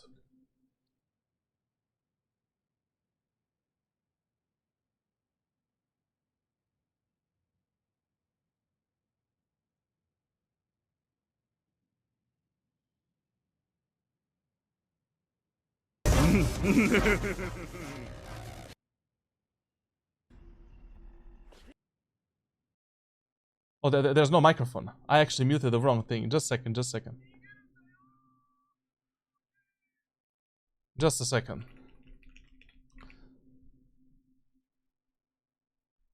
I don't want people to make a AI edit out of me saying this shit. Just a moment.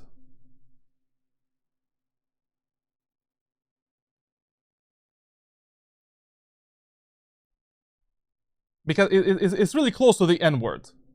It's really close to the N word.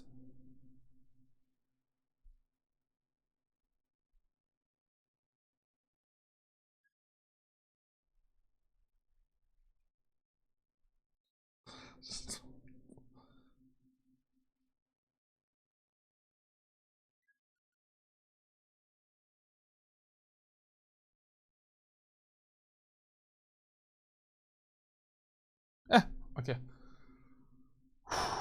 Bro, these VOD reviews are taking the life out of me, man. I'm not gonna lie. But it's funny. Just a moment. I got it, chat. I got it. Professional streamer, trust me. Trust in me, man. Trust in me. Like, look at this now. Look at this. Bam. One step, one footstep, other footstep, sound effects. I'm gonna abuse the shit out of this for the next year, man.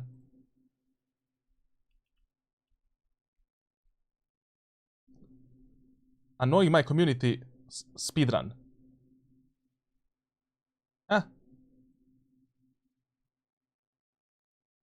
Yes, sir. So, what do we do? What do we do in this 2v4? What do we do in this 2v4 with 60 HP and operator?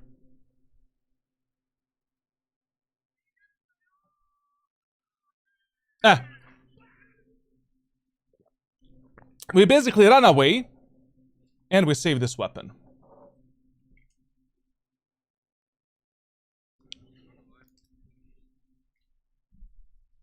Dream time, yeah. You see him on Twitch, yeah. I don't know why you're holding this angle. I don't know why are you even here, just to suffer. Round is over. You know, we didn't get a kill on Reyna. We didn't help our teammates in time. It's okay. It's only 1-4. But if we save that operator, we have higher chances of winning the next round. Pulling this round out of your anal cavity is almost impossible. You need to look into the future. I don't care how you die there.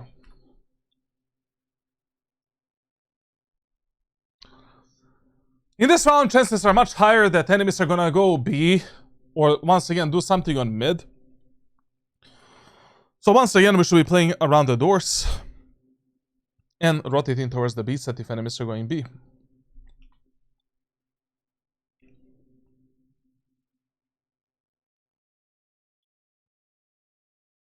And especially because in this round... Sorry, I muted the sound. And especially because in this round, we are eco, hull by bonus, and they have Astro Ultimate still. Chances are, I would say, above 80% they go B. Another good B gamble.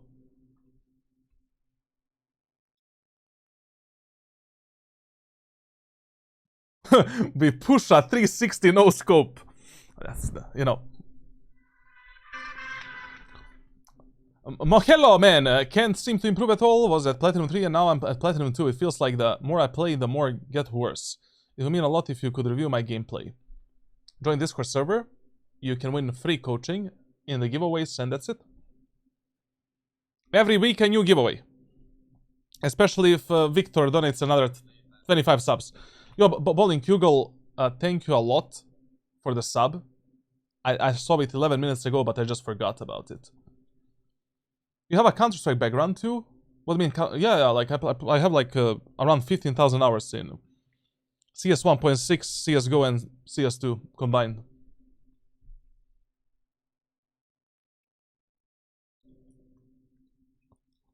If you started on B or around the doors, maybe we would already get a kill with a Bucky. You know? Maybe we would already win this round for our team.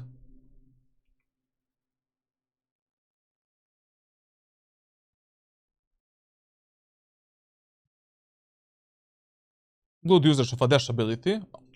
Good. No, it's okay. The enemies could have been here. Wait. You wanna tell me? So, enemies are playing a post plant on the B side of Pearl. Enemies can be anywhere. There's 5 enemies alive. Enemy Skydog came through the elbow. You have the ultimate with the Jett and dash ability. You do this. You don't do that. You do this. You peek with a glide and jumping up. You see 2 enemies. I see 2 enemies on my screen. I'm not ready for the fight with this chamber. 1 flick. Dash away. Reset. And now we fight again. When I got the info for my crosshair placement. What you do is swing out.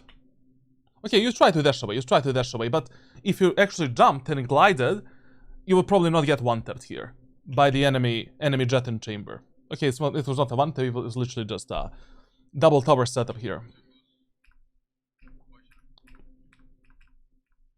But I don't know why people like hate moving around with the Jett ultimate. And the whole point of the ultimate is that, you know, you're precise no matter how you pick the enemies. Why is the game muted again? Sorry, chat, like I literally... My bad. Get back. Oh, you didn't even see... You didn't hear the new sound effect. Fuck, for that for that shit. My bad. In this round, doing this play, this is finally the round. Finally, the round where this play is a good play. Chances are super high enemies are gonna go A because of AB pattern of pushing. It's a full buy versus full buy. We know how enemies are playing. We know that our dash ability is not gonna be wasted, probably. This is the round where you do this play. Not the round number 1, not the round number 2, this is the round. Just, you know, you need to sync up, like, it's really hard syncing up, you know, with your random initiator when you're doing this play. Like, the flash of the enemy sky cannot be this fast. Like, she needs to use the flash when you reach this position. And when you're ready to peek. Get back, get back. Good refrag. Very good refrag. This guy does not understand the...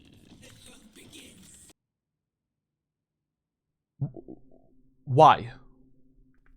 Just get up here.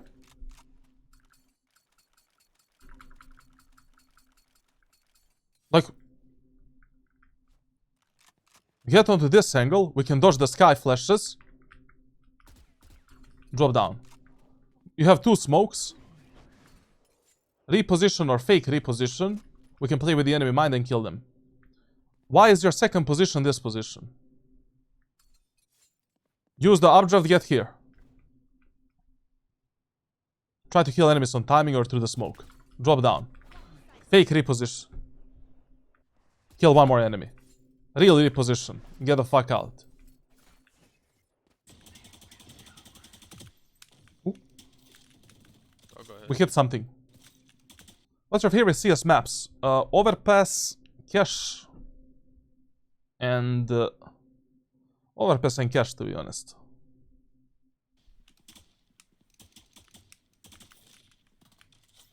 Yeah, mid. Could be walking up. Vivi, well swim, bro. Wait, what? But that shot sounded so to my right. What's right now?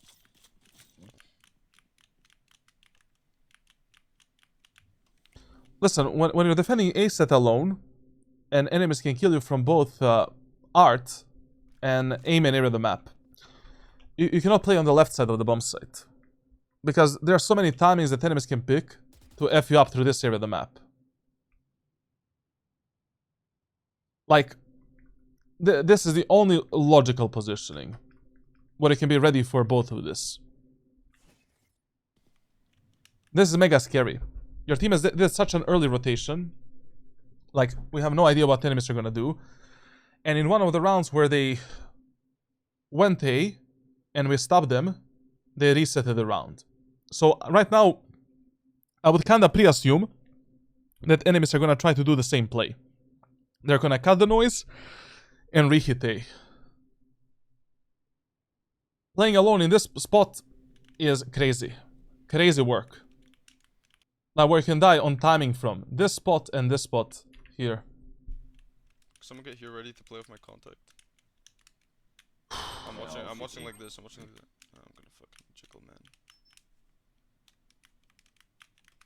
Raiders, man. Fucking chickle, man. You put yourself in this position. You just put yourself in this position. You cannot hold this, but you cannot play in a dugout when you're left alone on the A set of Pearl. You're always gonna get left up on some timing. Basically, you're just relying on, once again, on luck and timings to work in your favor. So.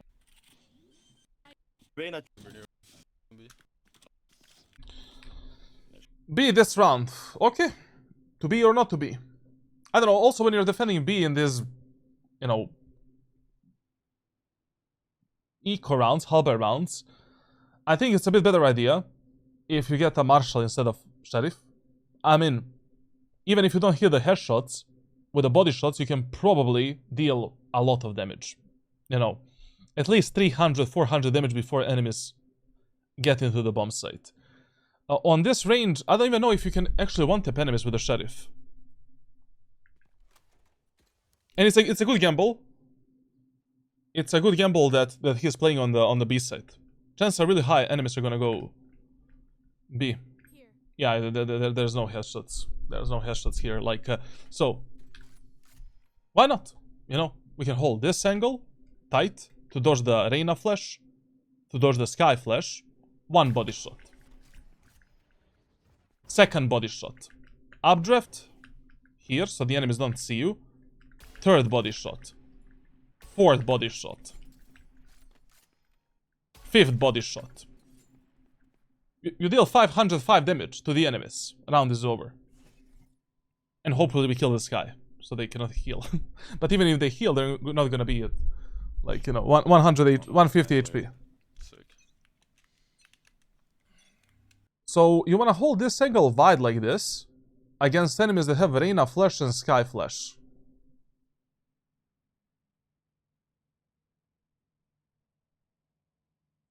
Right now, if you wanna play Sheriff in B main, the best idea is play a bit more aggressive. Let the Clove bait for you. You know? Let the Clove bait for you. And you position behind the pillar right here. She destroys the Sky Dog. We dodge the Sky Flashes and Reyna Flashes. And maybe from that position, because none of your teammates ever played here. You know, none of your teammates were this aggressive on B side.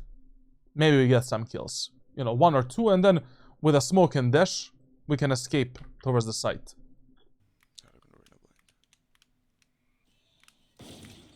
We adapted, but I don't know, on this range, playing Sheriff is... Yo! Our Clove also has a Marshal.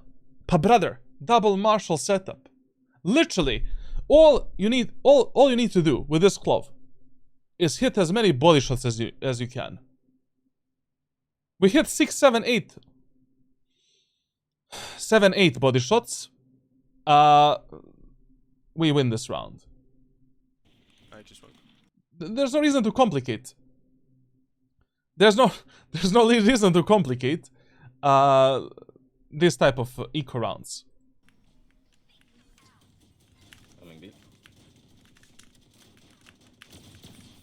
Oh, we have a shorty as well. I loved it. I loved it. Coach, you should add DJ sound effects, meme drops, like... I'll do it. Oh,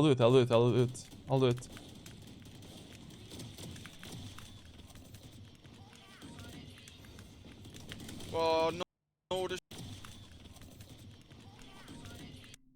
Personally, I think you should have peeked long time ago. Like, basically, you should not even... I don't know why you waited for this smoke here. Look at the minimap. Like, when I'm... So, I want to play with a shorty here. Behind this angle. All I'm doing is I'm listening to the sound. You know? I'm, like, full-on DJ mode. And I'm, like, looking at the minimap. Enemy Jett does this. Right now, she is close to me. I have a dash ability, I have a shorty. I'm swinging out. Pop, pop. I'm jumping out. Pop, pop. With a shorty. Dashing away. That was the timing to go out. And to kill this guy. That guy was super close to you. Oh, no, this smoke. Play a bit more like a kamikaze in this, you know, like eco rounds. Twitch, if you get banned again on TikTok, you have a Twitch and YouTube stream as well, like.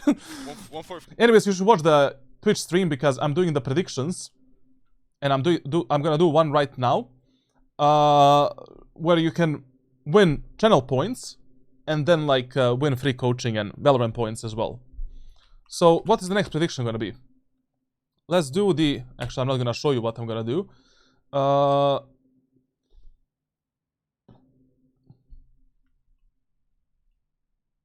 50-50 gamble.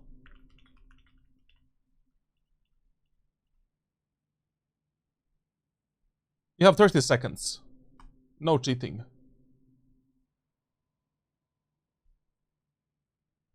Five Jett, I think, at the start.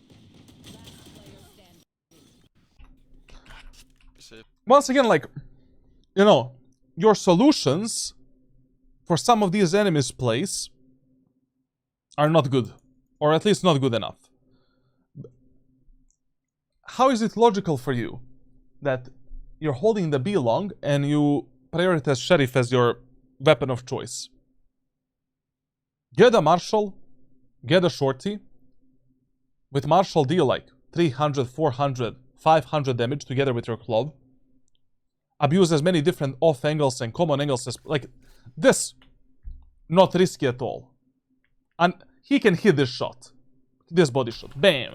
Or just hold it from this position and then, bam. Dash ability, another body shot, bam. Updraft, glide, jump, bam. Bam. Smoke from the Clove. The Clove doesn't need to smoke. We can go another. Tight pixel angle body shot. Bam. Pull out the Shorty.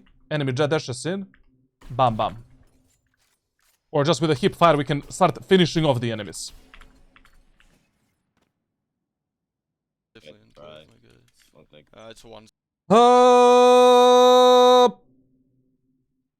I personally have no idea where the enemies are going to go in this round. And when you have no idea where the enemies are going to go in a specific round, you start at the B doors. And you defend the B link and connector. And play fast rotations between A set and B site. Anyways, we have eyes on A set, so we don't need to start on A. 7. Ah, fuck, I'm gonna peek double doors. You want to play? Let's play. Let me die. Nothing mid, it seems. So, you saw enemies going A. You heard enemies going A. Why did you lurk through this area of the map? Why didn't you go through the window behind the enemies immediately? I mean, you cannot prioritize this type of long lurks when you're losing a match 1-7 with a Reyna that is muted and teammates that are shit.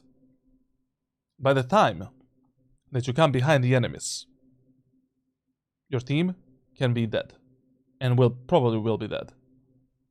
Also, I don't think it's a smart idea doing what you're doing right now. This aggression, you don't know exactly what enemies are gonna do. Just a waste of a dash ability. Just a waste of a dash ability. I don't know if they're gonna go mid. Also, enemies have the chamber. Trademark is gonna reveal us 100%. Like, what's an okay play here is, okay, okay, let's take the mid control. You know, let's try to do something proactively. With the dash ability. I take this, whatever. Now I do this. I clear the window. Clear these positions. Trademark is in a spot where I cannot smoke it and pass it. I destroy the trademark. Rotate back slowly, apply the pressure to the enemies from behind, keep my location a secret, play with my team. That pressure is more than enough to keep one enemy doing nothing. And to maybe completely slow down the enemy's push.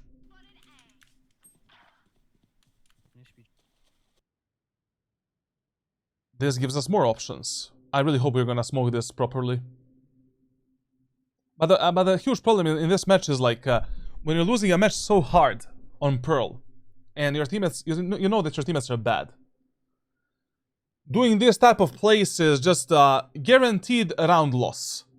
No matter how many teammates you have on the A side.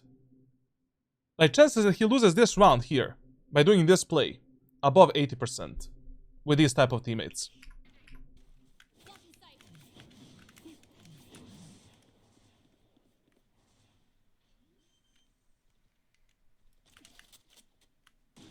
Planted. Hopefully no one Reyna, don't die. Don't die from the chamber operator. Oh, chamber is still in aim. Never mind. Also, when you're going for these type of plays, try to communicate and tell your teammates to slow down a bit. Now you are the playmaker when you go for a play like this. tell them to stay alive. Tell them to just apply some pressure, but stay alive. But the problem is, like, Arena is muted and she is dumb anyways.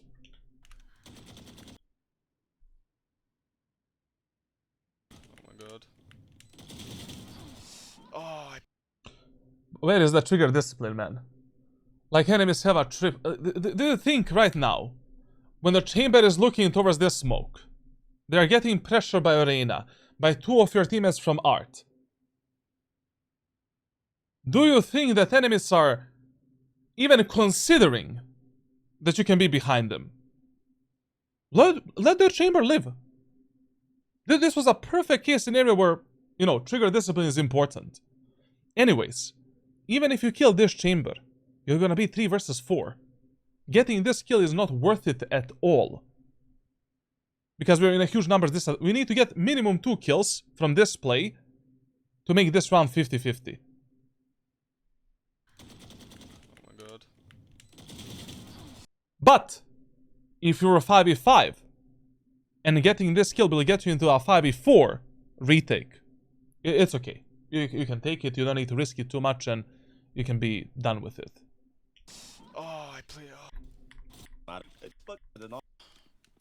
Sky, I'm gonna play here. Like, go for one. After I get one, can you pop? Yeah. Sky. Good gamble to play on the B side, obviously, like, you know, enemies are very readable and predictable. Nothing on A and B. It's okay, it's okay. Just quiet. But now we rotate, now we rotate, now we rotate, now we rotate, now we rotate. Patch play, Sky. Nice shot. Go, go, go, go, go, Power Rangers! I don't know why you're rotating through the spawn when your Sky is going through mid. You know, you have three teammates on A. We only saw 4 enemies on the minimap. We don't know where is the enemy chamber. Right now, you should be rotating with the Sky. What a wild man. Playing with the Sky, clearing the connector, clearing the B-link. Wall's not tripped. I'm just gonna stay B. We haven't seen chamber. Usually on Pearl, this is not a good play. When you have 4v3 numbers advantage. As long as you're playing below 400 rank rating, fuck the map control, man. Right now, you should just be playing with the Sky, to be honest. And still being ready for some mid and A push. Amen. I mean, like, also, like, you know, how you rotate, how much you anchor the positions depends, like, on what did you see from the enemies in the previous rounds. You know, so let's recap one more time. Like, I talked about this so many times on streams, but I guess I need to do it one more time. So there are 5 or 6 basic rules, fundamental rules, that you use from Iron to Radiant to read the enemies in ranked solo queue. Yes, there's a lot of other rules as well, but these 5, 6 are, you know, most important ones. Number 1.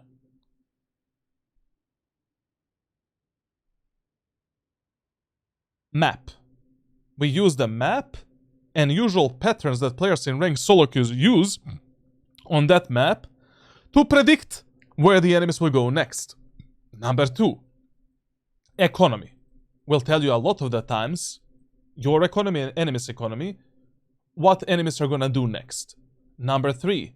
Ultimate and utility status. Can tell you a lot of the times what you are trying to counter and what you should do in the next round. Number 4. AB rule. Number 5. Rule of fear. Number 6. Rule of 3 executes. And number 7.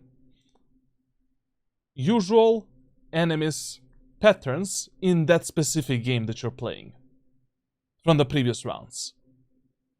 So, we did end up in a 6-7. So, right, did enemies ever rotate from A to B? Did enemies ever rotate from B to A? In 9 rounds that we played on the defender side. If the answer is no, right now I'm still pre-assuming that enemies will end up A, and that I need to play with my teammates in this area of the map. And I don't give a living crap what happens in this area of the map. As long as I keep numbers advantage, I can play a retake on B.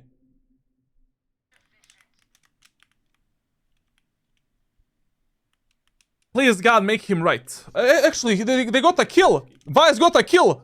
Jump peeking this. What is this, a miracle? Main. I play B retake, I'll play Sky. One enemy Alright, Spike. remaining. Spike down A. Thank you, teammates. High low, high low. High low here. What's a huge problem in your gameplay on the defender side is like you're not trying to control the outcome of your rounds. You're not in control of the initial fights. You're not in control of initial contacts. You're not in control in the mid round and end round contacts as well with the enemies. Like you're so concerned when it comes to the map control that nothing else matters to you. Like in the first 4 rounds, you notice that your teammates are mentally dented in this match. Fuck the map control.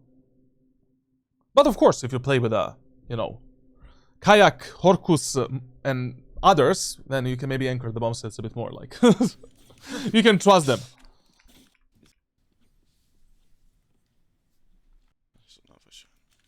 Okay, well, playing B in this round is also good. You know, good decision. Like, because of rule of 3 executes. I just don't know enemy's economy, like, but they are probably set for life. Yeah, they're set there, like, full on Epstein. Get out of my way. B star, B star. Dash ability should have been activated a bit sooner. Flash. You get a kill from this position. Get out. Job done.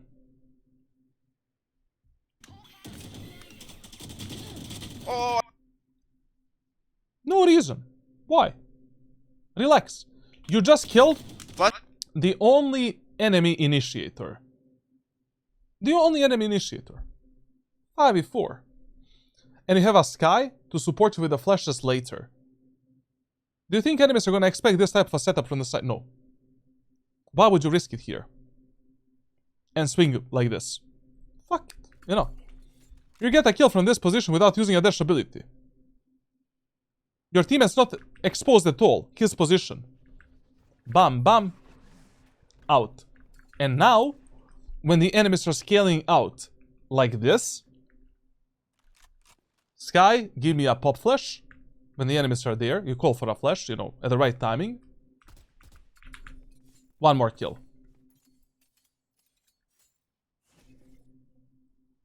Flash.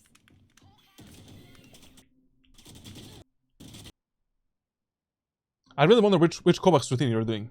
Oh, I'm gonna stop. I'm gonna stop. Like, we all have bad games. Like, they got Astro Suck for return for B. using a dash ability on a high up off angle. Criminal. Brother, these type of positions, it doesn't matter what type of danger there is for you. You always play towards the edge, towards the safety. Enemies peek you, bam, you can just instantly reposition. Fast, then dash ability, updraft, ba ba bap. Get onto another off angle. Enemies are coming in, ba ba bap, get onto another. Why would you use a dash ability on this off angle with a Jett? People, I'm gonna play back call.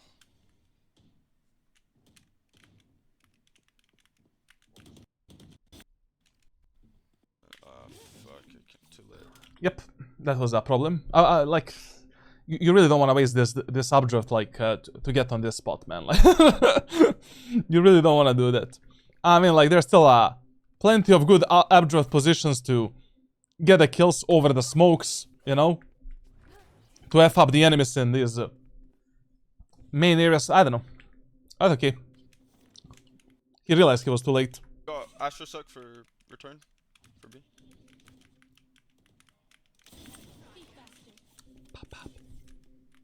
People, I'm gonna play back call.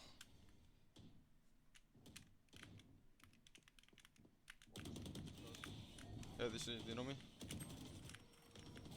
Listen, when you use the Jett knives, you should always prioritize long-range gunfights. The longer the range, the better for you. So, if you already have Jett knives, and you have a smoke for the B-main, fuck the elbow. You know, I don't want to fight enemies here.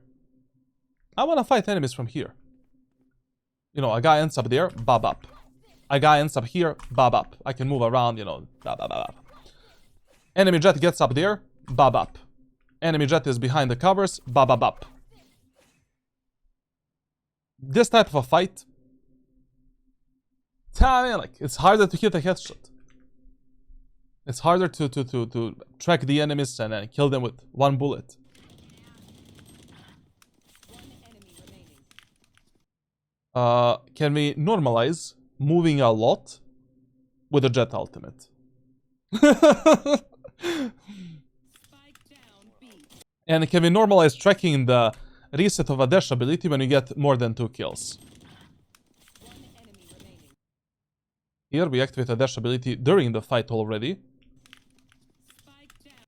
and then we swing out. But to be honest, you don't even need to swing here. You can just wait for your teammates to make a contact with this enemy Jett and just play a crossfire. Nice. Okay. Okay. So, High five. defender side. Jesus Christ. You trust your teammates way too much, and you should be more focused. You should be playing more with them when you already have some info about enemies. You gamble way too much that your teammates are gonna do the right place. Do the right place at every moment of time. You need to compensate their place and mistakes at the start and in the middle of the rounds. You need to be more focused on predicting the enemies and reading their patterns. Generally, your awareness is suboptimal for an Immortal player. A lot of the times, you don't do the right place based on economy and rounds that you're playing. For an example, in the first round, going for that aggression and aiming on Pearl is just criminal. Absolutely criminal. Stop anchoring bomb sites. Stop anchoring bomb sites in the first 4 rounds, and after the 4th round, you need to have some very good reasons to do that. What is a good reason? Your teammates are great, amazing, you know, they can just win the rounds without you. Like, yeah, sure. Like, you don't need maybe to help them out. What's another good reason? Enemies like to default a lot. Enemies like to flank, lurk, rotate, fake. Good reason to anchor the bomb site. But enemies are always pushing together as 5 and they're just committing to their executes. You never anchor the bomb sites. Even if you're playing double cipher. I don't know what is a double cipher. I just made up some shit. So, on defender side, on defense, you just need to be more fluid and control the most important fights that happen during your rounds. Like, your solo impact on defender side is like literal 0. Like literal 0. Now, your repositioning can, your initial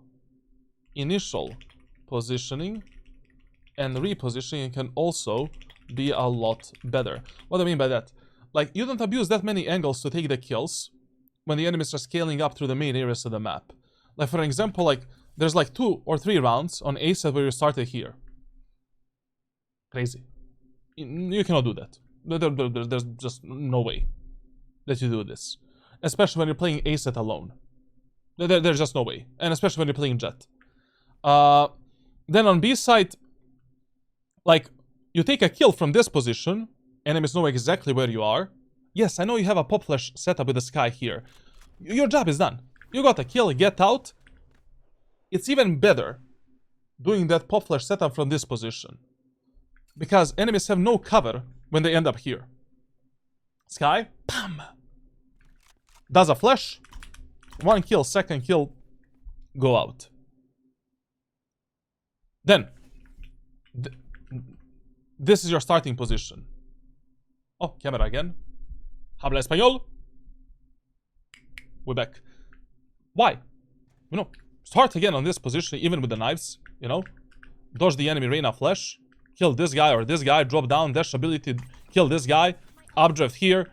Now this position is your, like, I don't know, your 3rd position. Bob up, bob up. Get into the elbow. Try to get a kill from here. Bob up. That's it. With the knives. Move a bit more. You want to pick enemies in the elbow with the dash ability. Bam. Fuck up their crosshair placement. Make yourself a harder target to kill. Don't prioritize close range fights. You know? You don't need to fight here with a knife. Fight here. Bop up. Bop up. Bop. Bop. Bop bop bop bop bop bop. Shotguns. Play more like a kamikaze. Go in. Full on. Full on Japanese 1944. Like, listen. If a Jett is here, swing out. You have a dash ability. Swing out. Get away with a kill. Reset yourself. Use Marshall more. Why not? Especially when you're defending areas of the map such as Belong of Bind. Belong of Pearl, sorry. Few body shots. Pop, pop, pop, pop. On these safe angles, off angles, tight angles. It's easier to finish off enemies with a shorty and with another body shot. Teammates give you a default smoke. You want to play in that smoke to surprise the enemies. But enemies have a recon agent. We need to time perfectly the moment of time when the sky dog is here, where the dog doesn't see anything, and when you move in like this. I cannot play in the smoke. I need to play on the edge of it, wait for the sky dog, then go in, and now delete the enemies. Essentially, with a shorty, you cannot waste one of your shots to destroy the Sova drone or the sky dog.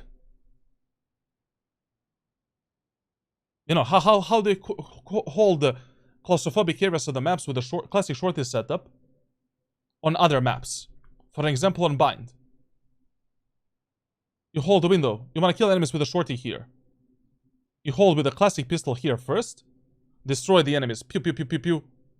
You know, actually, I have a perfect sound effect. You destroy the enemies like recon abilities. You switch to the shorty. Activate the dash ability. When they're in the choke point, kill them, go back, take a classic reset. There's a lot of these small gaps in your gameplay that can be a huge, huge problem on other maps as well. Like, you know, I'm just wondering, what do you do on other maps, like if you play Pearl like this? So yeah. Prediction results. Yeah, prediction results. Did they win the last round of the half? They won it, bro. They won it. Wait. You lost the points, Nebulon, brother. Why are you happy? I don't want to read the Blaze comments. They won the... Okay, next prediction. Let me check something. Let me check something. I'm buying 2. Hello. Okay. This is a good prediction. I stroke my private... Brother, you need... I'm gonna give you a solution right now But you need to chill, bro. You need to chill. Just a small timeout. Small timeout. Listen, bro. Like, you have porn addiction. Brother. Like, maybe you should get a gym addiction. Gym is a solution to everything in life. Trust me. Okay, not everything. You know, you're not gonna get rich. Now, next prediction. Look at this. No cheating, no cheating, no cheating, no cheating here. Wait, why are you looking? Why are you looking, bro?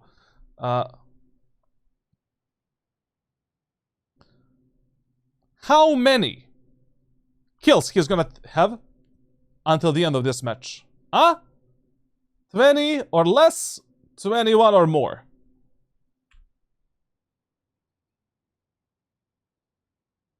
Okay, attacker side of Pearl. On attacker side of Pearl, default site B side, secondary priority A side, third priority mid. In the first 4 to 6 rounds, you wanna persuade your teammates to play together as 5 and just execute B and A together as 5. Test the enemies on A and B, because if they have bad retakes, if they have bad site holds, the match is over. You take the mid control and you fight for mid. In eco rounds, half by rounds, bonus rounds, or when you're in some kind of a disadvantage, or after the 4th and 6th rounds if the 5-man executes are not working at all, and the fakes are not working as well. So, also what you push in the first round, and how you organize your executes, depend on the enemy's team composition. If enemies have 1 or more hardcore sentinels, what is a hardcore sentinel? Everything except chamber and veto. 3 times in a row, go for a 5-man A push, and then in a 4th round change the pattern a bit. If enemies have 0 sentinels, 3 rounds in a row, do a 5-man push on A, and then in a 4th round change the pattern. What if enemies have 2 sentinels? Cypher and Vice, for an example. You need to split the map immediately in the first round. You need to do for some kind of a 1-4 split on B, or a 2-3 split onto the A side. But in this match we don't need to complicate. They have a chamber as a solo sentinel, so we should go 3 rounds in a row together as 5 onto the A side. All we need to be ready is for some off-angle peeks from the chamber, which we can easily counter with a Sky Dog and Sky Flash, or just simply jump spotting the enemies here. And that's it. Going B in this round is a bit criminal.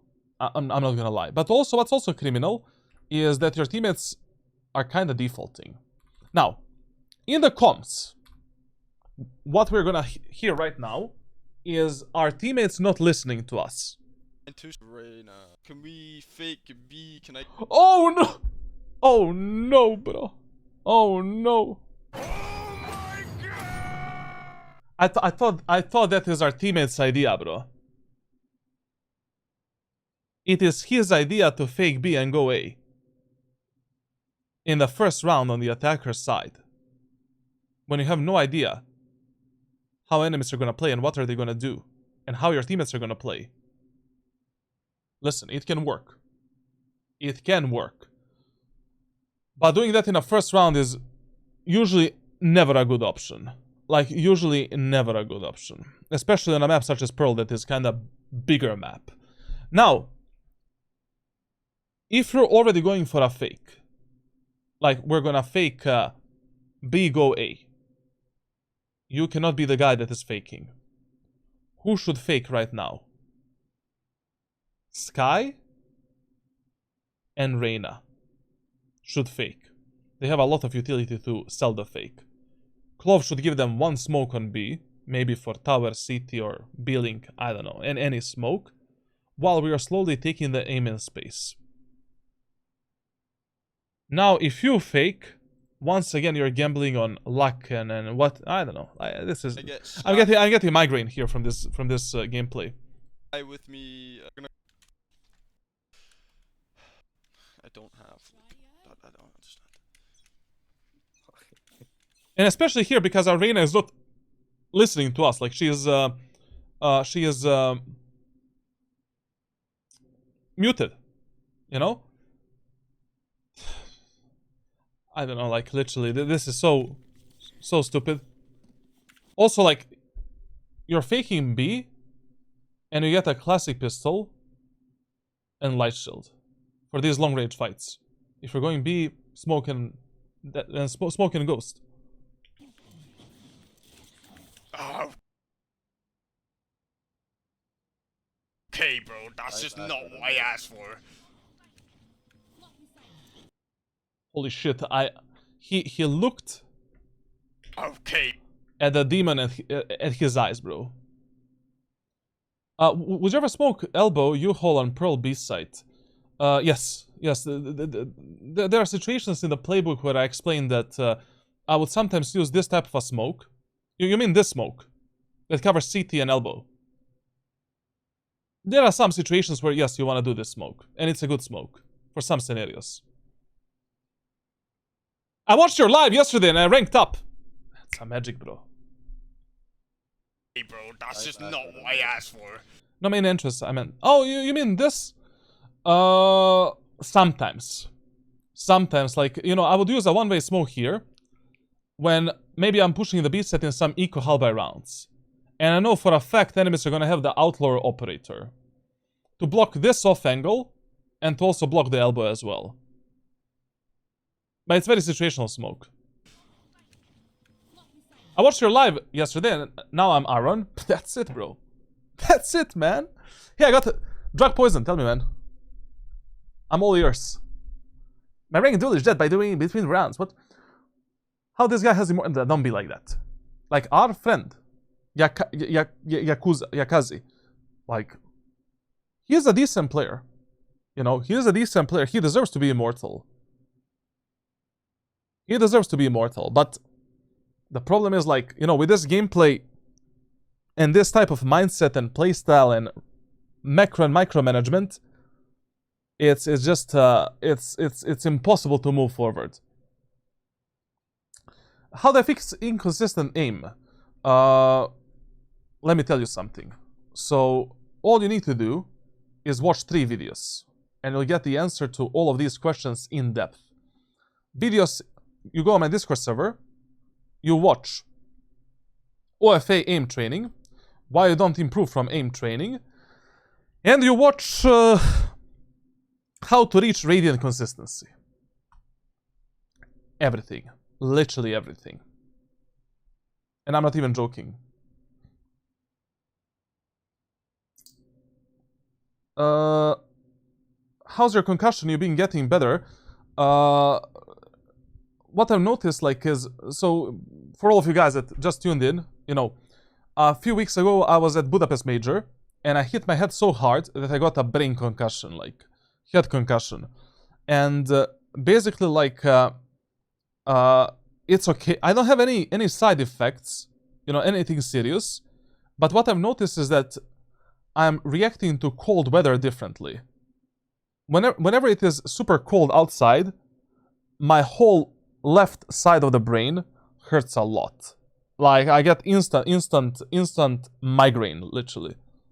Which is normal, but, you know, that when it's super cold, like, you know, your head is gonna hurt a bit, but I was never having, you know, that type of a reaction before.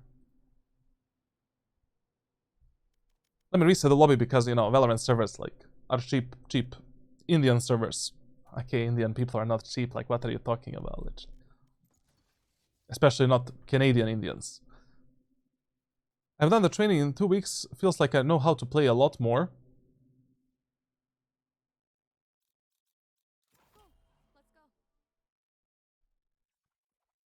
Did you go to the hospital? No, I didn't go to the hospital. Full on. I hit my head. I bleed. Brother, why is my camera doing this to me today? Can we relax, camera? Camera, come back. Yes, Sirski. Yes, sir. Did you go to the CS Major final? Yeah, I went to the CS Major final. It was really good. Really good. I said at the start that FaZe is gonna win.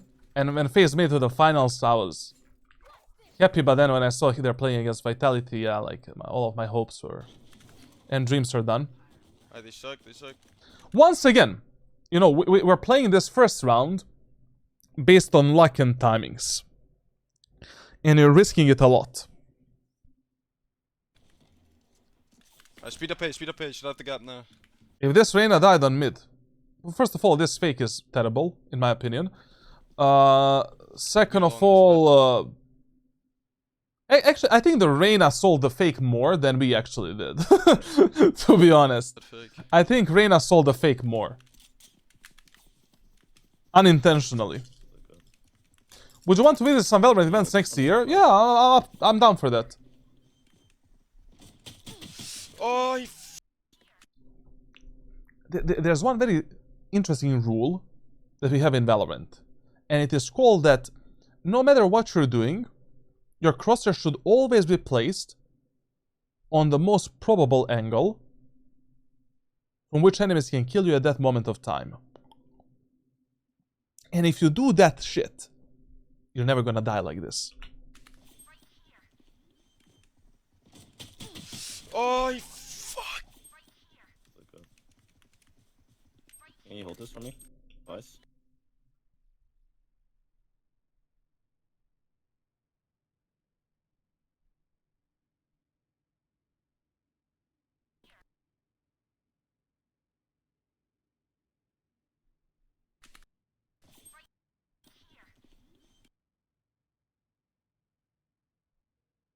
Huh? What?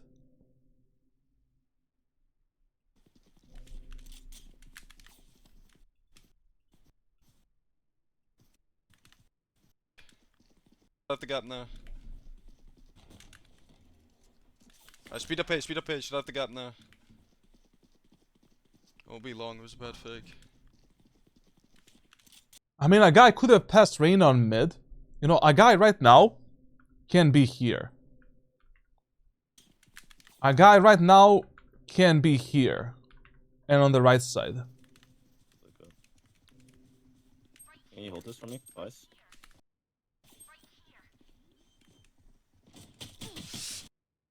Oh, he fucking crossed the wall. I saw him. Oh, he Oh, he fucking crossed the wall. I saw him. Never mind. If you follow the rule, you probably would not be dead.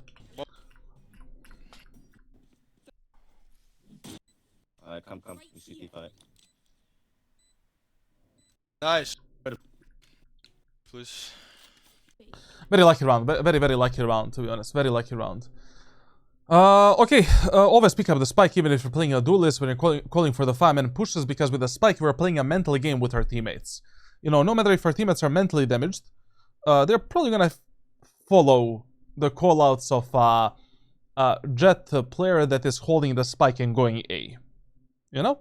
So this one going 5-man A, not a bad idea. Maybe a bit better idea is to go 5-man B, but whatever. Let's go. I got spike.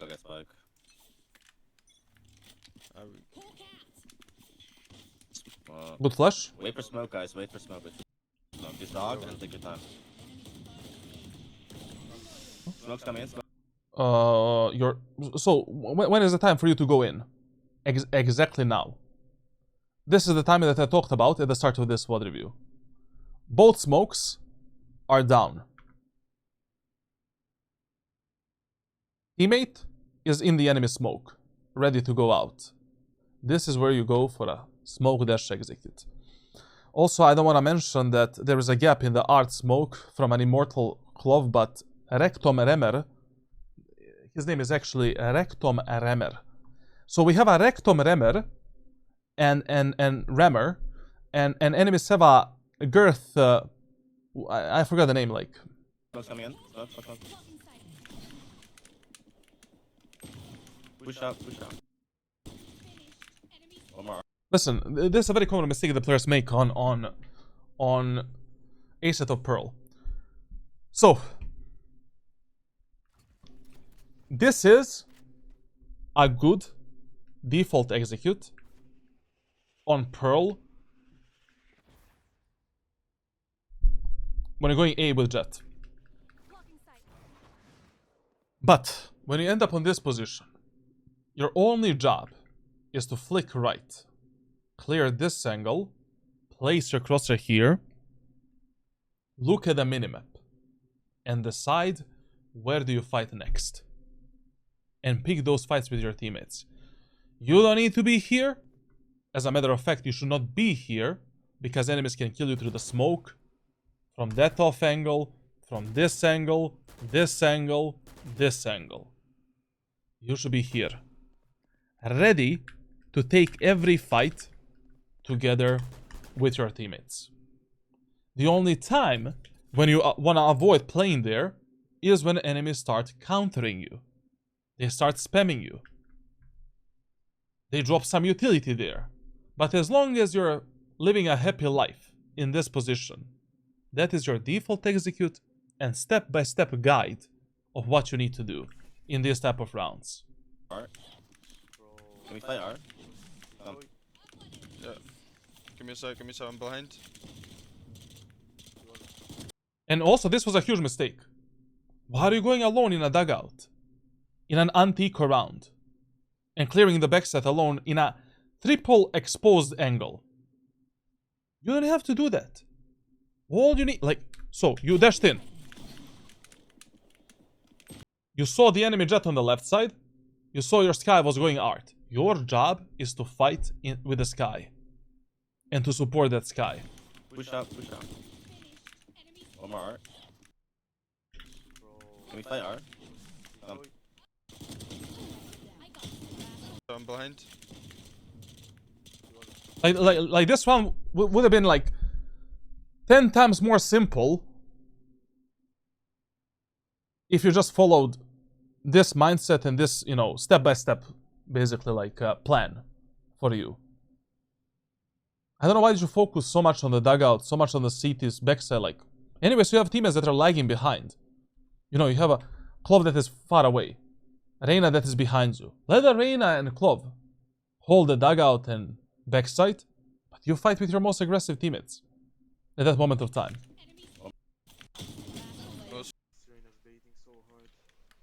God, bro, this... This round is a mental breakdown for European players. An absolute mental breakimus. Oh my god, bro, this guy, bro. I was dug it. Clear dug. But why are you clearing dugout? Who are you clearing there? You have no info that someone is dugout. You have the info that someone is in the Art. Your teammates are fighting in Art. Fight in Art. As a matter of fact, in an anti-eco round, I don't need backside and dugout. I don't need anything of this. Any of this. All I need is to plant the spike here, go back in the aim in, and just play the post plant. And if my teammates want to fight for Art, okay, let's take Art. My teammates want to fight for dugout, okay. Reyna, go, go, go, go, go. Go, go, go, go, in front of me. I'm gonna refrag you. If you already want to take it. Fuck you. Fuck you, man. There's a flashy on this flag, bro. Okay, going A again here, not a bad idea. We can try it. I mean, enemies have a shit team composition to defend the bomb sites anyways. The only problem right now is that...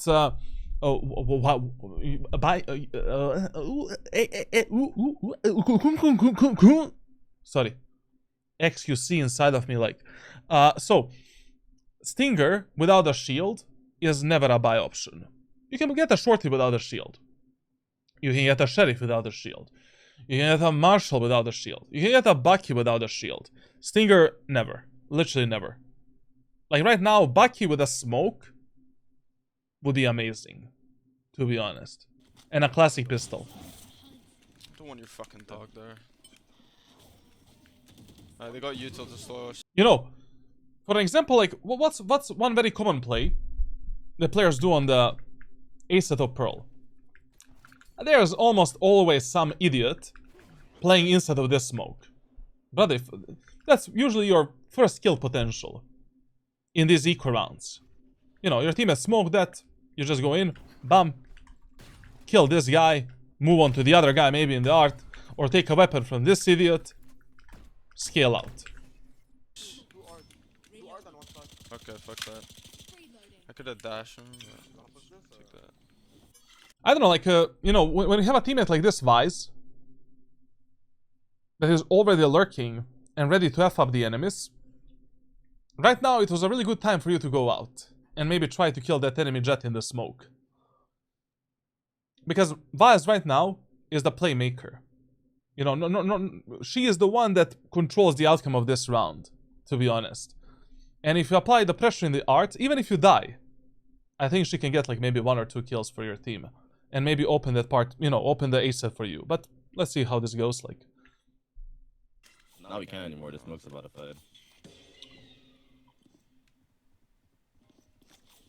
fade. Thankfully we didn't use a dash ability. That's good at least. Also, one rule on a attacker side is that the more rotations you do on the attacker side, the higher are the chances that your teammates are going to make some kind of a mistake. And that they're going to die like a potatoes. And that they're not going to listen to your callouts. And that they're not going to clear the angles properly. And that they're not going to use a utility properly during a rotation. So here, it's an eco round anyways. Let's go. First kill opportunity you see with your dash and smokes, and to close the gap with the enemies, take it. When do you have smoke? I'm gonna smoke here. I don't know if we're gonna get another opportunity, unless Vise and Reyna do some crazy plays. Fight close 20. And come. Let's pause for 20. There's a cypher, a chamber trip here, I'm gonna break up.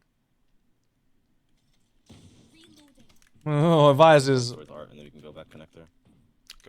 my ding ding dong.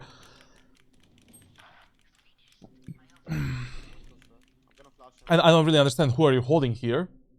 Once again, you are schizophrenic. You're playing on information that you don't have. The info that I have right now is that my teammates can die at any moment of time on the A site. And I know that there's like at least 2 or 3 enemies on A site. If that is the only info I have, go. Go. Make noise towards art, and then we can go back. Go! Do you do tier 3 VOD reviews daily? I do tier 3 VOD reviews whenever I have them. And when I don't have tier 3 VOD reviews, then I play ranked and I make playbook. But I try to finish them as soon as possible. Hey, come B, come B. Oh, fuck. Hey, boy, hey, boy. What rank is this? Immortal 2-3. And I come fight secret. Care for the flowers, walk out. Okay, listen. This play that you're doing here is not bad, even though we have a planted spike and we are 4v3. Only because your team has planted the spike. We're playing an eco round. And yes, now we can maybe, you know, surprise an enemy, get more kills and close out this round for our team. But it was mega dangerous letting your teammates in this eco round push the A set alone when we already made a pressure on A, and there can be like 3 enemies defending A set right now. But once again, you pull out the Bible, thank the God, and yeah. CT1? You're really relying on holy power to rank up. A lot, bro. Come group up with me, Sky. When you make contact, I'm pushing. Good timing. Very good. One enemy remaining. Thrifty. Nice, well Nice. Should be a Bro, I'm sweating in every round that I watch, bro. Like literally, there was not a single round that was like clean or like you know, where we did everything perfectly. Like every round is like a sweat fest, brother. I think we should go edge. Yo, 100 views, let's go, brother. Like we were pulling 100 viewers easily when I play ranked. Just chat, I promise. Like new act starts. We are grinding again. I'm probably gonna suck for a month to come back because, you know, we didn't play seriously for like a year and a half. But A to Z challenge is gonna be mental breakdown. What's the call out? What's the call out, my G? That'd be callouts.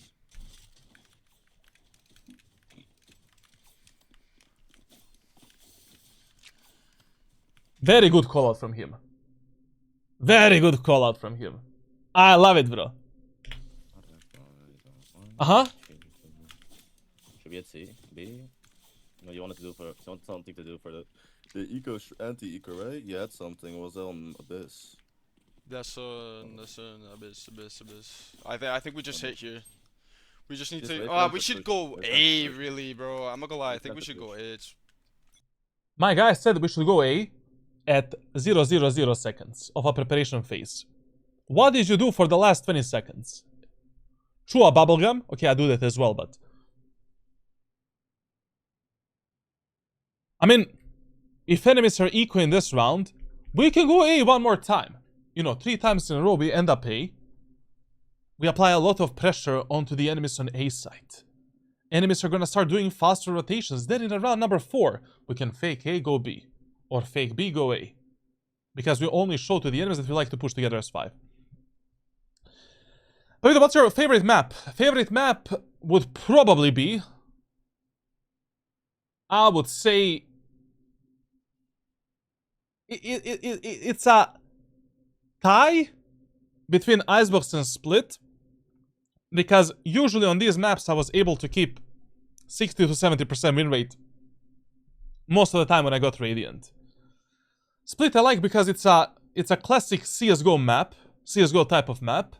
And Icebox is a very clean map where, you know, when you're good with operators, with snipers and positioning, like, it's easy to, you know, play the map.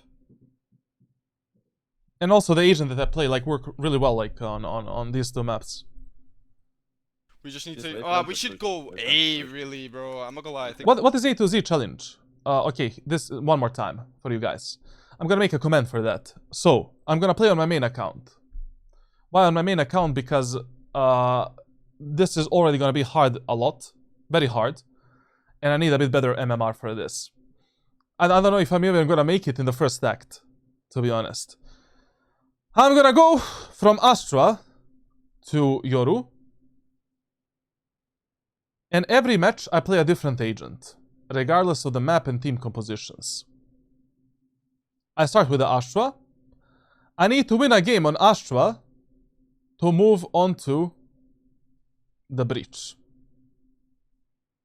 We don't complete it in the first run, we go again. And again. And again.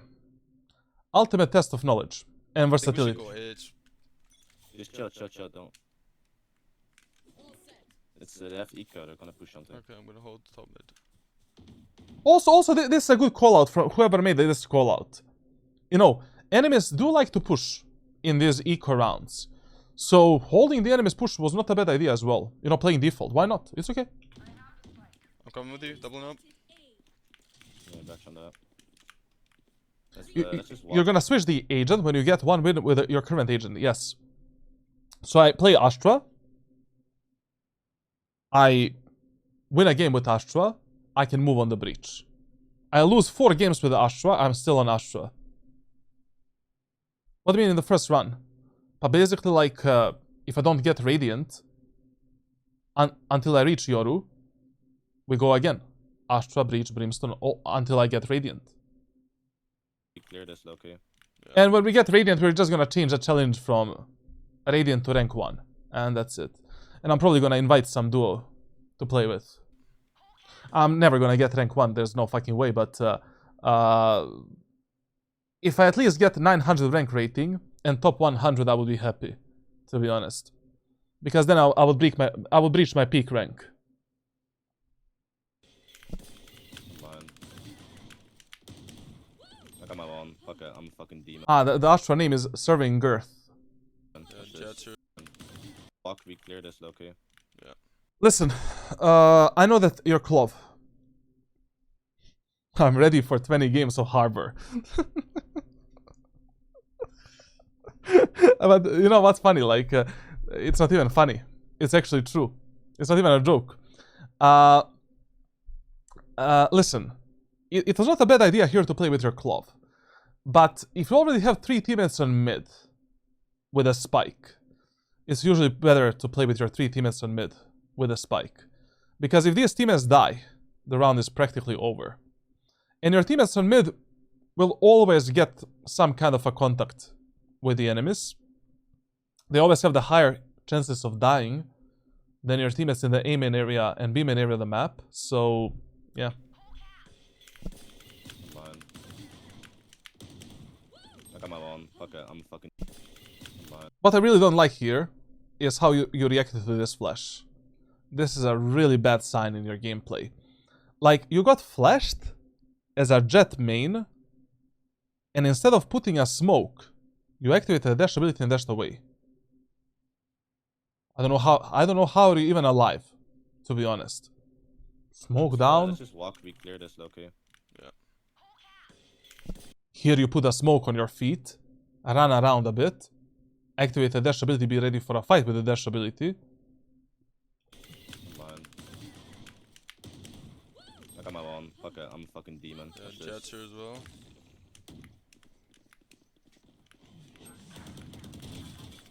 Spike Alright. down. This is a huge problem of this round. Like, I personally wouldn't give a shit what happens with this glove. This glove can die. I don't care about her. But 3 of my teammates going through the B-link with a spike. Jesus Christus, man. If this Reyna doesn't win this fight right now, this round is almost over. Reyna's alone with Spike. Once again, we should thank the Almighty that she won that fight. Yeah, let's just go art here. One enemy remaining. Clove ulting in a 3v1. When we have no idea where is the chamber. Immortal game knowledge and awareness. Crazy. Crazy stuff, bro. No, he's there, just run. You smoke or not?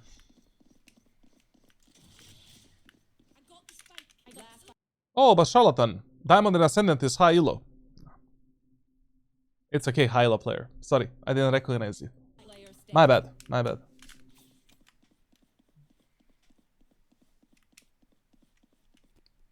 Smoking 15. How you play the spike in a 1v1 just depends how you want to play the post plant. Where we play the spike right now is very important. Okay. Wide open. Now, how do we play this post plant? You position yourself on an angle where this chamber cannot surprise you or kill you from multiple different angles. On timing and luck. No smoke. I can't smoke. Okay. anything. Okay, good play, good play, good play, good play, good play, good play. Good play. Good timing as well, to be honest. Good, very good timing. There's no way he's... Yeah, there's no way he's, like, wrapping us. He won't be there. Yeah, he would be there already if he was going for a retake through CT. Very good, very good, very good, very good, very good. Very good 1v1, very good 1v1. Love it. Not even taking a fight. No problem, no problem. In. Very good, very good clutch. Yeah, that should be. Good smoke. In on Or mid. they pushing. have. He can have op. Care. Listen, you even called it. Good luck on Harbor. Yeah, I cannot wait to play 50 games on Harbor and 20 games on Viper. So you said enemies can have the operator. Why do you do this? Skydog doesn't see shit. Skydog doesn't see this angle. Skydog doesn't see this angle. Yet. Jump spotted. Do this. Bam. Okay, don't get up there. Like, do this, like. Fucked. Better than Jiggle peeking, you know, peeking like you did. In on mid. Or they pushing. have. He can have op. Care. He can have an op. Let me peek this angle. Alright, come give us a pop flash and then. Oh, okay.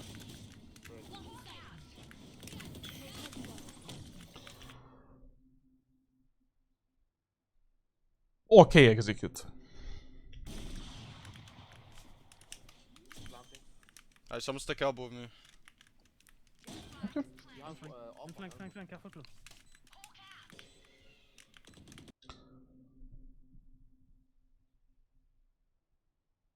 Can I ask just what are you doing right now?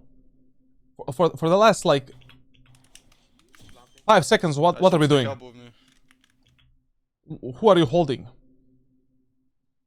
Your Reyna cannot be taken by the enemies and kill you. You know, we're not playing some Warcraft 3 shit here.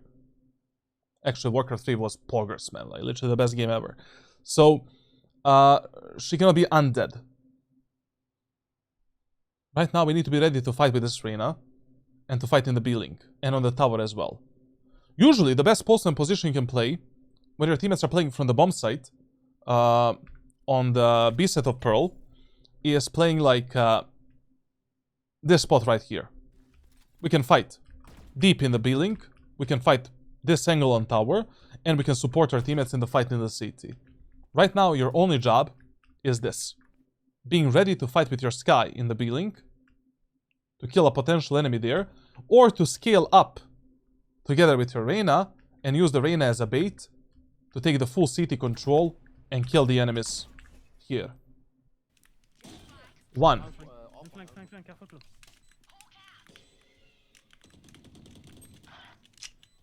8 seconds of absolute nothingness. This right here is usually one of the main differences between a average and good player in Valorant. Like how much of wasted time you have during your gameplay. Mid-round, start round, ending of the rounds as well. 8 seconds. Doing nothing during a post plant, while your teammates are taking space, fighting enemies, playing more aggressively. That cannot happen. Even if you just went back to kill this Jett that was flanking, which would be a bad game decision, obviously. Like, you know, we don't know if that Jett is gonna go for a flank. Maybe she comes back, you know, just base the wall. But even that would be okay, you know, whatever. Two more. Jett flank knives, Jett flank knives. Jett flank knives, Jett flank knives. It's 35. Player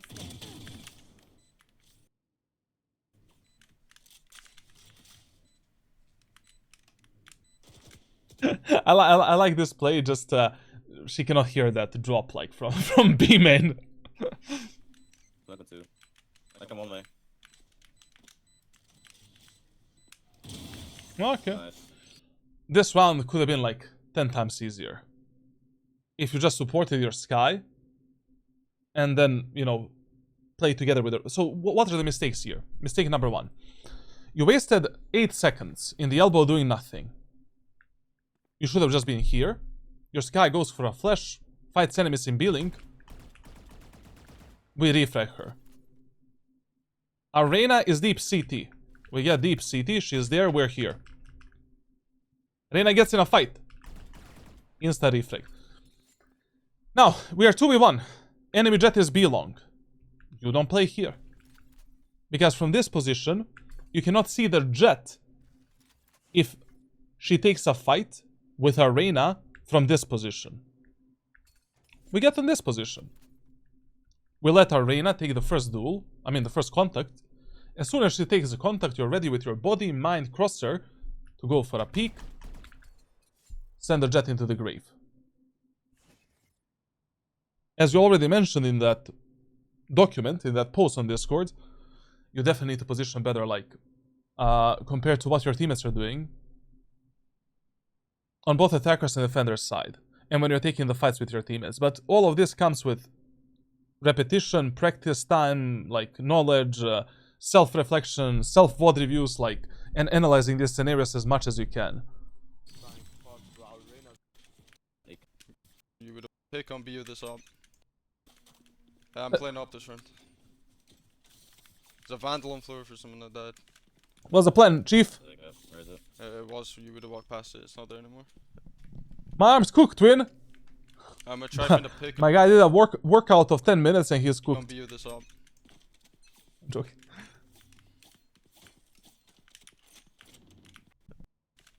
I'm gonna... Yeah, you got Getting Operator in this round is top 10 worst place of 2026 already. 3,000 credits. 3,000. 3,300. 4,000, and this guy can force buy a bit more. Why? Why would you get the operator? And also, you're getting operator for B long, and you have no idea how enemies are playing in the B long, and what are they doing.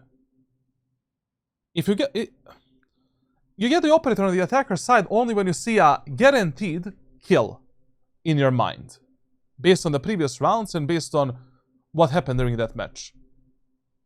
Here, I don't know. I really don't know who are we gonna kill in B main area of the map, and where. Maybe we can hold the aim and push and peek.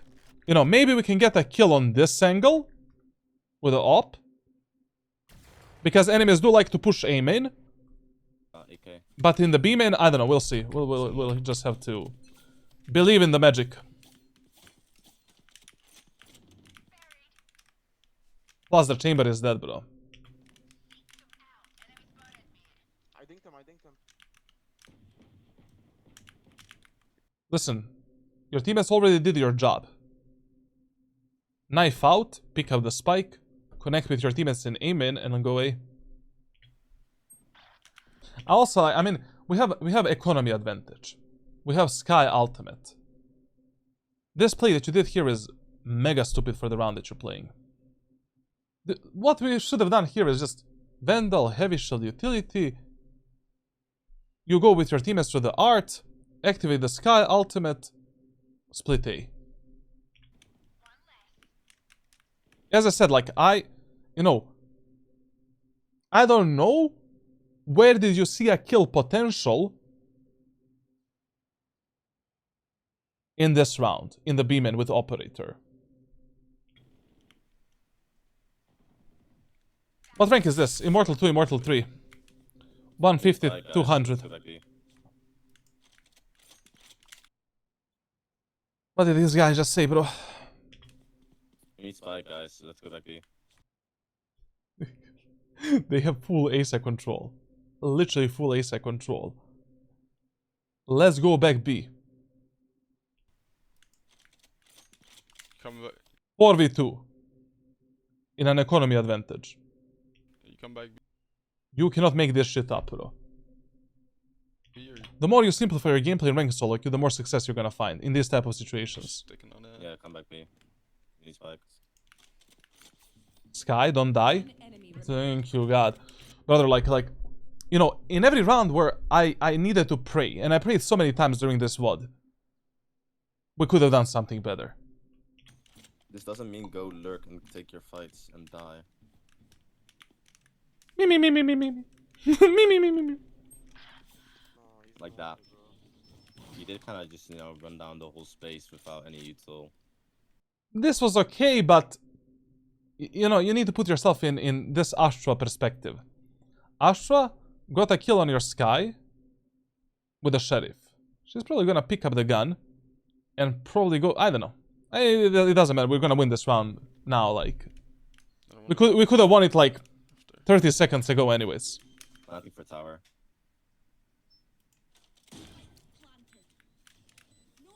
Oh, my op, bro. I'm opping. I got right side. I'm just jiggling with a metal. See if I. The problem is, like, this type of round should have been over like literally 45 seconds ago. This up. Going B.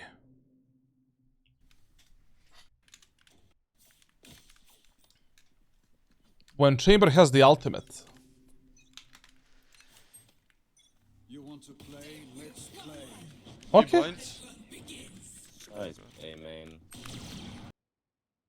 Okay, not even Jesus Christ can save that Reyna, to be honest. Like, there's nothing you could have done there. The guy has no comms, like, I don't know how you didn't realize the guy muted us, like, literally, in the 4th round.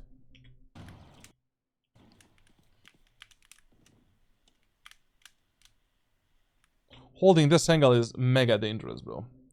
Because, you know, that chamber, when the chamber peeks you like this, from this angle, like, he can have a teleport in a lot of different positions. But if he peeks beyond this point, like this, then the teleport is usually, you know, right here, and you can... But another problem is, like, you know, you cannot hold this angle, because he can also peek you from this spot. Or someone can peek you, whatever, like... the whole point of this round is, like, why would even go B when we know that chamber has the ultimate? Also, when you're holding these tight angles, always double zoom. Double zoom. It's easier to spot the pixels. To micro adjust. Like, I don't know. I cannot... There's no way I can hit this shot once out of 10 times if I hold it with 1x zoom. There's just no way. Double scope, 3 out of 10 times probably it's a kill for me. And I'm not gonna die. What's your favorite top skin? Araxis, definitely. I've got your Sure to insert on it, man. A to Z challenge, who do you think will be the hardest? Astra, Viper, and Harbor, man. Peeking, low HP. Oh, fuck.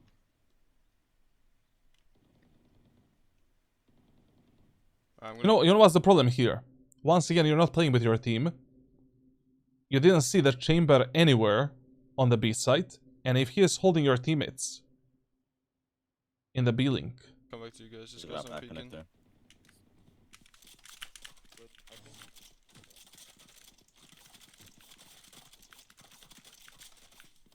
One's there, one's there. Fuck, did I leave it, bro? What the f... Oh! I'm gonna flash through this.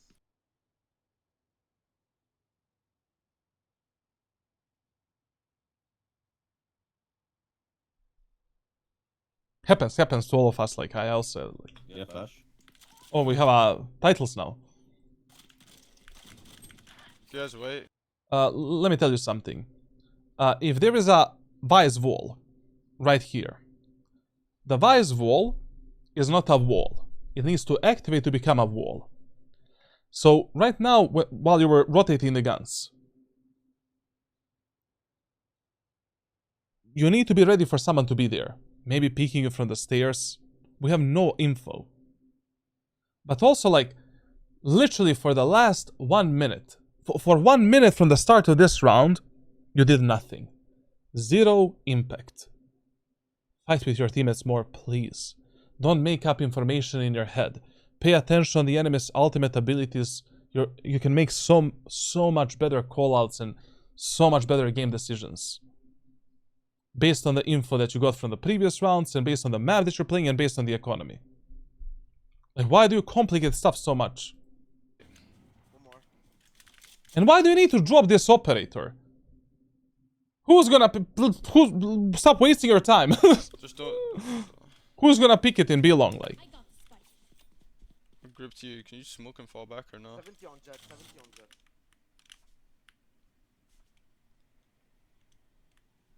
Drop 30 seconds left. I got spike. No charges left. Alright, 20 seconds for you to speed up, guys.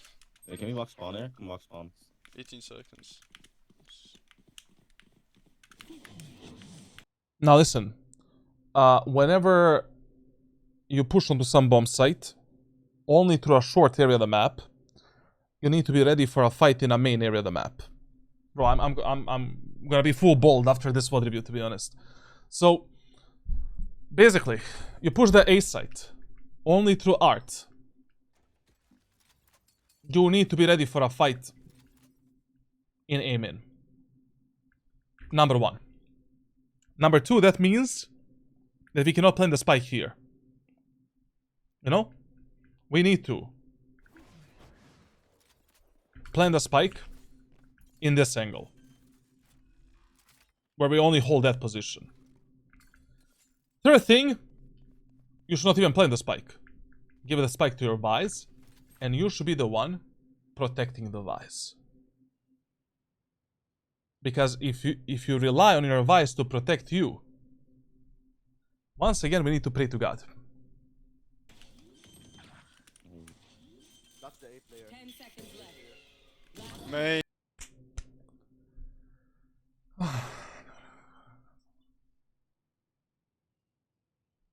Main. Oh. That's the A player. 10 seconds left. I don't know I don't know what did you flick like to the right side, but we cannot plant the spike here when an enemy can be main. That's the A Like right now, your vice should be planting the spike, you holding A main, and that's it. player. 10 seconds left. Main. Start. Blind. Nice. Sky, can you please play with us? You are our only sentinel. Initiator. Por favor? Por favor? Mi amor? Hey, look, you need you on that here. Good play when you see that enemies actually play art and enemies are peeking you from art. You played... You're always pulling some information out of your ass. Don't do that. Ask yourself, what did you see in the previous rounds? How can you do this play? Enemies never peeked art aggressively. We don't know if enemies ever play art. Our team has lurked through the art so many times, no one was there. How can you do this play? I'm coming there. I just gotta go angle. You know, now using the updraft would be amazing.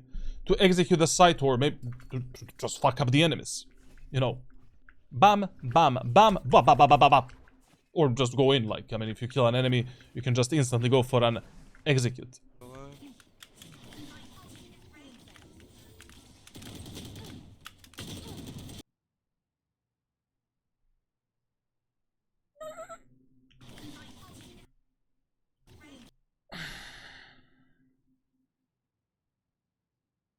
If you use the updraft in the main area of the map, you probably would have gotten a kill. You know? That's a really good usage of updraft with ultimate. You know, when the enemies smoke you off, your teammates do the smokes, you will surprise the enemies. Bam, ba ba ba bam, bam, booba baba ruba, shaba luba baba. Also, like, you know, here I just gotta go angle there. you heard that enemy Sky did a dog and enemy Astra did a pool. Delay your push for 2 seconds. It's okay. It's totally fine. There is no way that those 2 seconds are gonna matter at all. But it's gonna matter a lot because right now you're gonna solo entry the site, and if your teammate's entry behind you, they're fucked.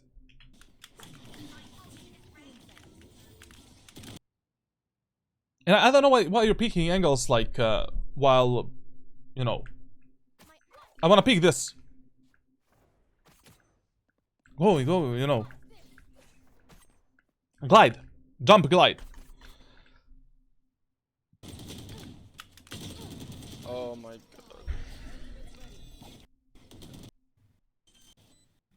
Player standing. Thank fucking god. Anti-flag. Yeah, we gotta take secret Is Howard duo? this round. I got a spike. We're finally doing 5-man executes. Yay! What does this button do?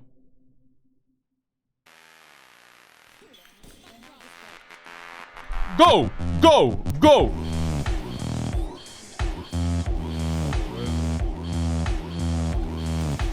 Oh my god, you monkey! That was a horrible execute, to be honest. That was a absolute horrific execute. Oh, we got our friend, guys. Our friend entered the chat. I cannot show you the messages from our friend. It is our dear friend called Jenny. Brother, how are you, man? Happy New Year to you, man. Happy New Year, brother.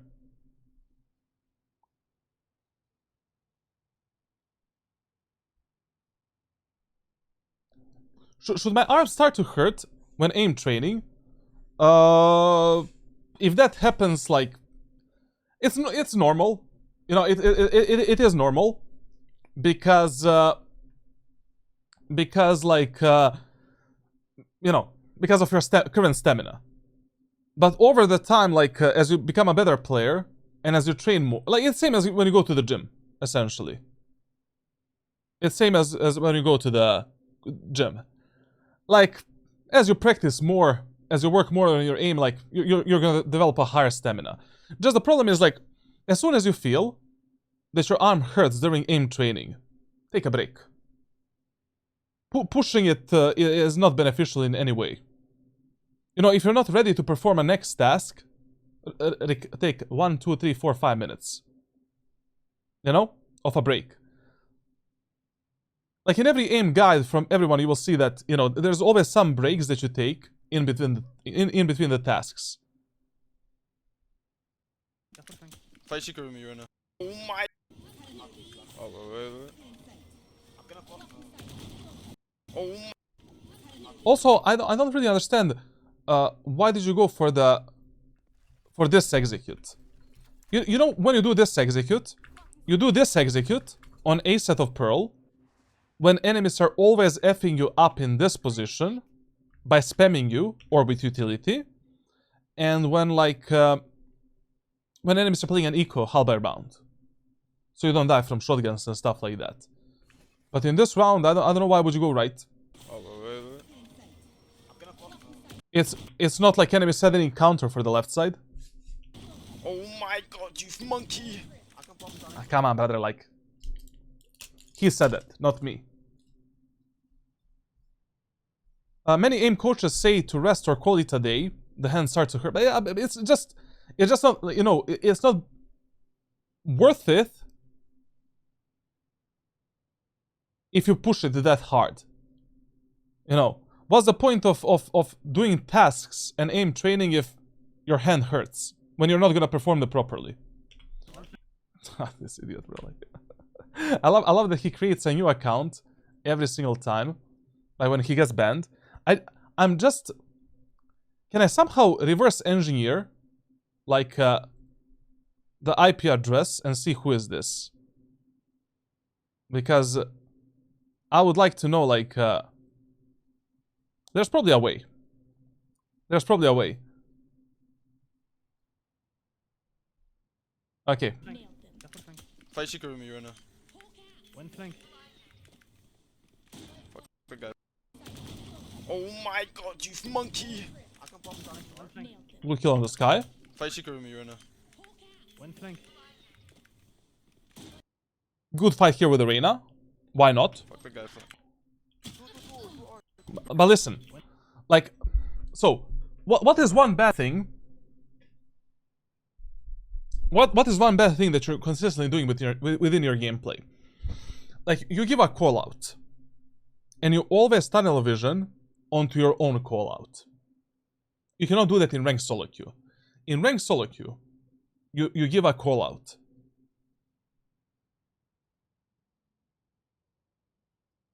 You look at the minimap. For the next, we got banned on TikTok, man. But why on TikTok, bro? I said nothing, literally. Monkey? Ah, brother. He said monkey, bro. Not me. TikTok, it's not me, bro. It's him. Why not me? Why you? A, B, C, D, E, F, G? Come on, bro. Like, what is going on, man? With that TikTok, you're the best platform ever. Sorry, guys. So if my stream stops on TikTok, like, you just go to Twitch. Now listen. You give a call out in ranked solo queue. Don't tunnel vision on your call out. Spend at least 3 to 5 seconds on the minimap to see if your teammates are listening to you. And if they don't listen, abort the mission. Why did TikTok stream end? We got banned because the guy in the VOD review said the M word. M word. Fuck the guy. Reina! One flank. No Reina. Don't yell on the Reina here. You should expect this. Here you're like, I'm so stupido, you know, for getting baited by this Reyna. And anyways, I need to ask you, why do you need more space here at the backside and CT? Secret with me right now. Like this was a really bad play. In this 5v3, like what you should do is basically, brother, this guy is so dedicated, man. Like so dedicated. Like dedication Maximus, bro. Absolute respect, man. Absolute respect. So, in this 5v3, like, it is kind of stupid that we are pushing like both dugout and art as well. I mean, if your teammates want to fight for art and they're always fighting for art, let's just take sight, art, aim in, and we have everything to play this post plant. You know, in the post plants, you should not fight for every position or every space. That's bad, because then you're scattered around. Enemies can kill you more on timings, luck, various different stuff. Bad stuff can happen. We take art, we take sight, we take aim in. Round is over. When flank. Standing. Oh my god. Hello? Oh, but I would have hit that space. Anti. Point. Would you say the habit of making excuses and shifting the accountability from them is the biggest issue holding them? It's not the biggest issue, but one of the issues, to be honest. Because the thing is, like, you know, you need to expect that your teammates are not going to listen to you. You need to expect that your teammates are going to be bad. That you need to correct their mistakes. Also, you need to realize that, you know, a lot of the mistakes that your teammates do, you can actually correct yourself and compensate them. Yes, like, you know, a lot of games and rounds you're going to lose because of your teammates. But you're going to lose them if you don't adapt to them. Of course, there's like 40% of games which you're going to lose no matter what. You know? Like 40% of games in Valorant are always automatic loss. 40% are automatic win. And then there's 20% of games where, you know, how you play matters a lot. Why do you not listen? Like, I'm just telling you, just come art, let's take it, bro. I have a podcast. Wow, someone's saying Bro, we someone- said And you know what I like the most in this VOD review? The level of unawareness of our protagonist. He didn't realize in 21 rounds that Reyna is muted and she doesn't hear us. 21 rounds, Reyna is muted. Actually 17 rounds. Frank, bro, someone is saying. Respect. He did We not called- even say we let's called take it, you just before- ran into Respect, the- brother. yeah, and we called before, let's take secret. I'm gonna... I said this pre-round, let's take secret after. No one came with me. I definitely came from the play. I came a lot, brother. I come to you. TikTok ban instant, bro. Like, literally. I'm dashing back. So I have Fifth a shot one for today. in the cat. Out of my way.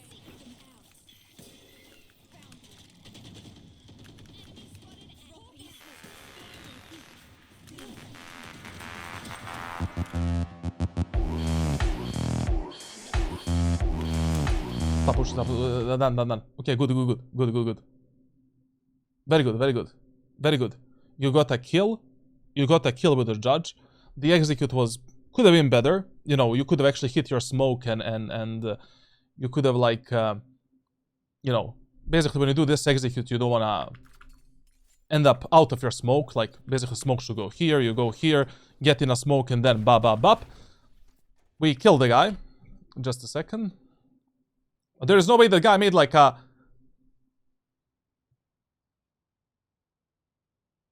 Third account, bro. Dedication, man. Dedication, brother. So. But I don't know what he's trying to achieve. Literally. I'm not gonna get banned. Like what? like what, bro? You know? It's better if you stream sniping in the game and say that in the game. Then I'm maybe gonna get banned. But you're never gonna be radiant anyways, like so chill, little kid. Come secret, Okay, come so here, relax. Your job is done. You took a kill, you took a gun, you took dugout and CT. Now look at the minimap for at least 2 seconds and decide what is your next move. Let the Reyna play in front of you. She has no sound, no audio, no mic, no nothing. Like, bait her a bit. And when I say bait her, I don't mean that she should not die. Let her take the first contact and be ready to refrag her and play with her. secret one, please. Is it one person asking with... I don't know why am I getting banned on TikTok. I'm not getting banned, like I just... The TikTok stream just stops and I need to reset it. And I don't know why. Don't go with bomb, please. Can you come back? This other chat that you're seeing is like from YouTube stream. On YouTube we have this mentally disabled whoever.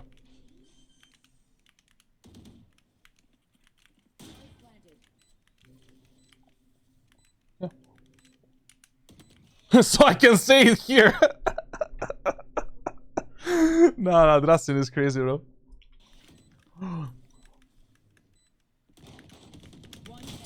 Back. Say shotgun 80. Back. Okay. Say Okay, run. no flash, no use. I love since we started doing the 5-man executes onto the A site together, rounds became 10 times more simple and easier. Who would have guessed it? Me, definitely not. QTK back second. Brother, you see a fast smoke from the enemies on the first footstep that you make. Be ready for a shotgun in that smoke. For the sentry. Yeah, I need to smoke. Or a stinger. What the Okay, not really. This execute is good in this round because enemies are eco halby. I love it. During your Jett executes, you need to flick more left and right. I don't care that you have a low sensitivity. Even on 0.2, you can do this. Like, you cannot persuade me that you cannot use your whole arm and do this, essentially. You should have known, you should have seen that the enemy Jett is there. You should have killed that Jett before your team has died. What the Okay, not really. Like, okay, What the Okay, not really. he actually saw the Jett, like, I mean, he just decided not to react on it. We talked about this. Like, you cannot end up alone in this position. You cannot be this overexposed from backside, CT, and dugout. Deep breaths. Deep breaths and relaxation. You did an execute. Very good job. You took initial space. Very good job. We killed the enemy Jett. Very good job. You reposition here. Very good job. Look at the minimap. Very good job. Your teammates are pushing art. Very good job supporting them. Your teammates are not pushing art, but they are fighting enemies backside. Very good refrag, very good job, very good save. You don't need to overextend this much. Especially not in anti-eco rounds. Finish smoke one, nice. Alright, one, One enemy remaining. nice. Holy shit, we ended up in a 3v1. Alright, bro. He's not looking at minimap while dashing. I have a feeling he's not looking at the minimap at all. Like, he doesn't care about economy. He doesn't care about ultimate status. He doesn't care about minimap. Way too much tunnel visioned. Or maybe he does, but he's just not intaking information properly. Main squad. Okay, they want to fake A and go B. A very good call out. We pushed A side so many rounds in a row. Enemies are mega pressured on A. enemies are rotating super fast. Very good round to fake A and go B. Very good round. But the problem is, he is the one faking. You cannot be the one faking in ranked solo queue. I don't care. Like, your Sky and Reyna fake. You, Vise, and Clove, you go B. And just Clove should give your teammates a smoke from this position for the art. I think she can do that, if I'm not mistaken. But your duelists, don't you have to be there to sell the fate? No. No. Oh, mid. Yeah, Reyna gonna stand it. 2 Reyna flashes, 2 Sky flashes, Sky dog. Like right here, A I'll smoke. press. More than enough. There. More than enough. I should be ready to trade Vice In ranked for solo some queue. shit. I did not hear it. Dash ability, dash ability. Again, you activate a dash ability as you're taking a fight with the enemies. Relax for 0.5 seconds. Activate a dash ability and then take a fight. This happened 5 or 6 times. It's not 6, 7. 5 or 6 times during this game. And a lot of these fights were mega dangerous. Scout destroyed. Nice, I'm just start running B. Okay, here we can just run B, to be honest. Like, Yeah, Sky, we feel- Vice we got a feel kill. them. We're gonna say 5-6 all year? Come Let's- out. Let's take mid here. Okay. You can. You know. You can play with your Sky here as well. Nice. Get the Since your team has took the whole B Help. side. Push, Let me play, push, can you play for push, long, Loki? push, What is this? push, push. They have Astra Wall. We have to play aggro. Let's keep this link control here. Sound. They're coming CT. CT. Nice.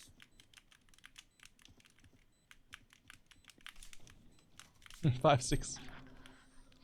Okay. Fuck, bro. Has to be both. Map awareness is like below negative. Yeah, both. Tower. Tower. Fuck, bro. Yeah, both. But you know that one guy is tower and one guy is CT. Has to be both. I mean, Yeah, both. Tower. Fuck, bro. I die. okay. Listen here. When it comes to overtimes, there's one very simple rule. You will probably have to play 3 overtimes, but the 3rd overtime you should always draw. At 15-15, draw it. It doesn't matter. In overtimes, do whatever worked in the regular part of the match. And use all of the info that you got in the regular part of the match. And that is the best gamble that you can make. Frost, we got banned 6 times during this stream on TikTok. Don't even start. Don't even start. So on a defender side here, what is a good play? To start in the B link. Why? I have no idea if enemies are gonna go A or B. I don't get traded again. And we should pre-assume that enemies are gonna play together. Oh, not the B side. But what if enemies go A right now? Sky, can you play R? Such a huge gamble, man. I'm already getting a migraine. Here, this could be a More fake. thing, there's no- I'm already getting a migraine. Also, tell your teammates to drop your shorty if you're playing operator. He's in. Yeah, so Thank you, God. Thank you. No, no, no. sick. Why? Are we positioned like... How, like... Sorry. So, in 12 rounds on the defender side, enemies didn't do a single fake, a single rotation. Why do you think anything will be different right now? Just rotate, just go. Team play over the map control in these type of matches always. Just go. Go. Go before your teammates die. Just pick a fight, you win. Go. Like a metal. Stay here. While we're using a dash ability, like there's nobody going out, you see them, your Vice is in an off angle. And this is a very safe position. Ah, we dash. We activate the dash ability to get at the backside. One enemy. That'd be a medal for I'm me. psyched, I'm psyched, I'm psyched. He has no armor. EM 70. And One enemy. that'd be a medal for I'm me. psyched, I'm psyched, I'm psyched. 35. You couldn't pick there. Slicing you in. He has no armor. I hit 70. I don't know why are you even picking this. All you have to do is bait the shit out of your Vise. You have a perfect reflex setup. I don't know why are you the first contact. Potential first contact. EM 70 he's done one shot by a Nice, vandal, nice. one shot. Nice. Nice. Like your reflex positioning and positioning to fight with your teammates is crazy. VOD review yourself. Analyze some of these rounds. Like, you need to get better. No, it's okay, it's okay. The first contact should always be the player that cannot reflect the second player. Done. If your teammate is peeking from the wall that is further away, you peek from the wall that is closer to you. Done.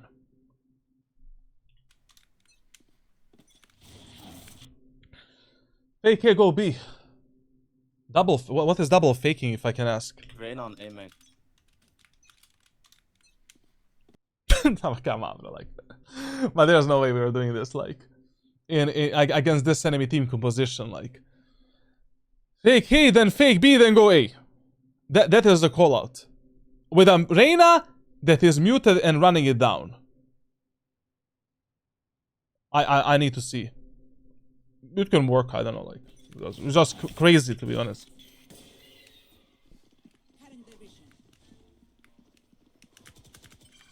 Yeah, come back B now, come back B, come on B. The first fake doesn't have to be super convincing, come back.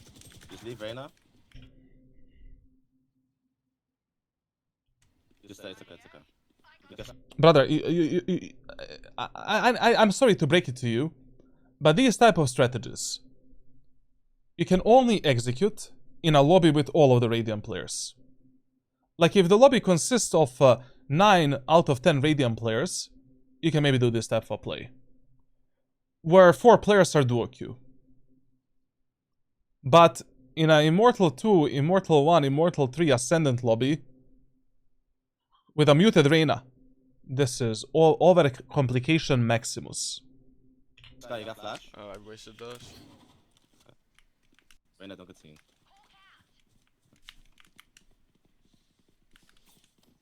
And I love that everyone in the team is communicating to Reyna, and Reyna has no voice comms.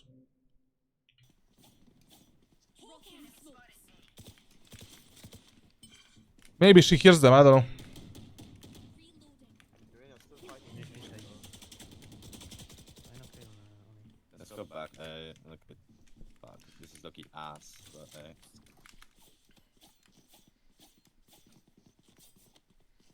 This is terrible. It is terrible, like... It's crazy strategy, to be honest. yeah, but you know, because Reyna showed himself. No, this was crazy, He's bro. like max 2. If we win this round, it is just based on raw mechanical skill, and we're just gonna take the kills, like nothing else. We did nothing, literally nothing, Yeah. They're gonna rotate in, they know we're not being. nothing. Yeah. I'm smoking 5. 30 seconds left. Nothing. Spike down A. I got It's top box, top box. No, that could have been such a good comp from him. I got this. That's you, pal. 10 seconds left. Anti, bro. Get out of my way. 5 seconds. Shouldn't- My friend. So, in the first overtime, enemies went A. Chances are higher enemies are gonna go B in the second overtime. Very good positioning. Just this cannot be your first position that you play. See if the smoke is coming.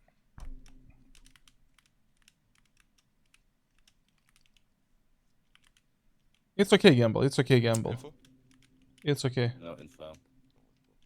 I haven't made a single sound. I'm probably walking up I made it. I love how we have literally 0, but How does Immortal, Clove, and Vice position like this? How don't we get some early tight angle information on the enemies in the art?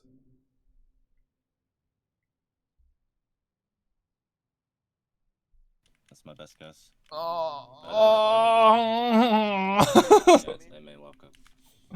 Yeah, and Sky is all the way at the backside, bro. Zero info in A main. And now we get info in A main. No,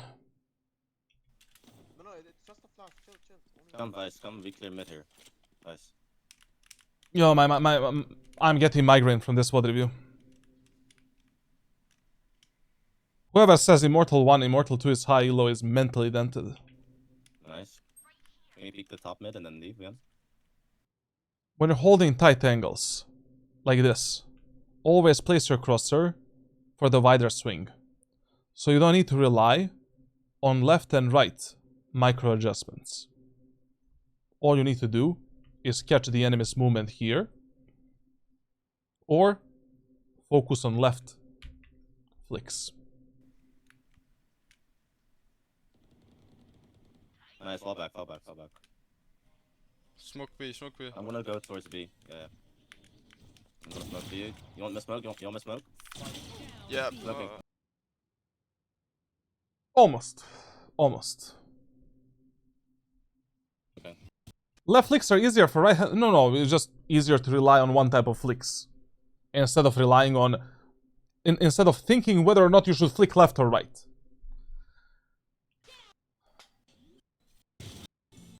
There.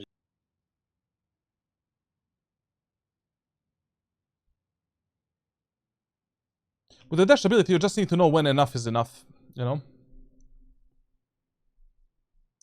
And then you clear close.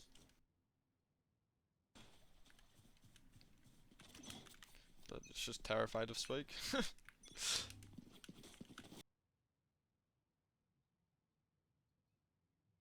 a second. I need to tell a guy that I'm coaching today, like, I'll be late, like, 10 minutes. Fady. I'll be late. I'll be late for around 20 minutes. Just to finish this VOD review. Okay. Let's see what type of thing we're gonna see now. Could have an op.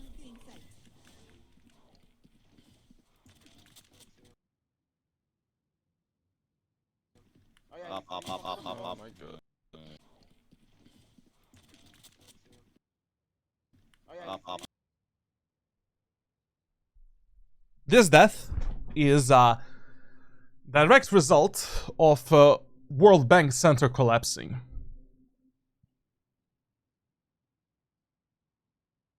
And what I mean by that is, like, you need to pay more attention on your minimap.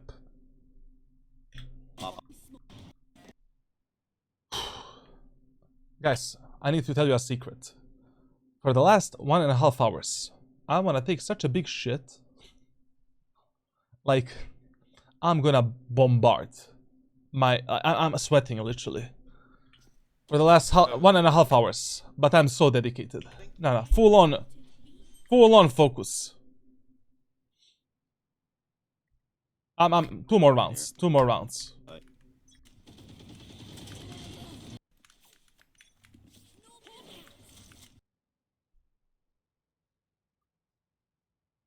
How are we doing the smoke and the flash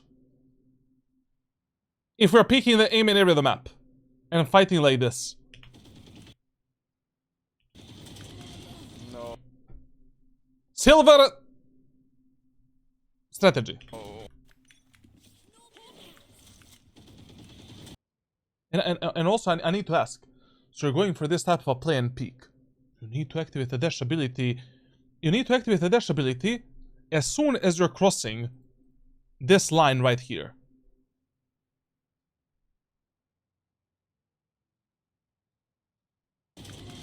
This play is mega dangerous. They also have a Sky Flash, Reina Flash. We almost have same team compositions. No. all One more round, one more round, Walk one more round, here. one more round. this. What is the call out? You- So we don't have The call out in this round is fake A, fake B, fake mid. Then from mid, fake B again. Fake A. And then when we fake A, we all group up B and push B. Yeah, look here, Yuto is kind of too bad to be twice.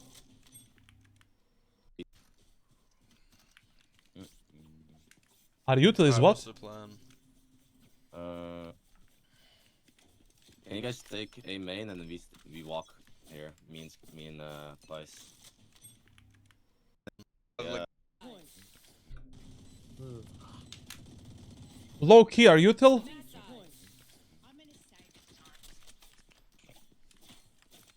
Yeah, look here, Yuto is kind of too bad to be doing any. Like, Bro, we, have we don't two have shit anything to. Yuto. We don't have Yeah. like anything to Yeah. What do you need? Jett dash smoke. 2 smokes. Vi's flash. Vi's razor vines to deny the space.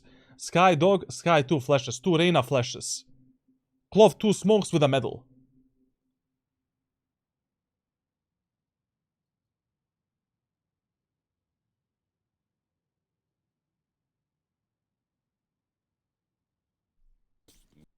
Twice. Maybe their utility user is too bad.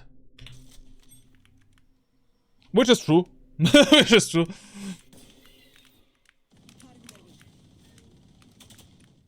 Good pre-fire, love it.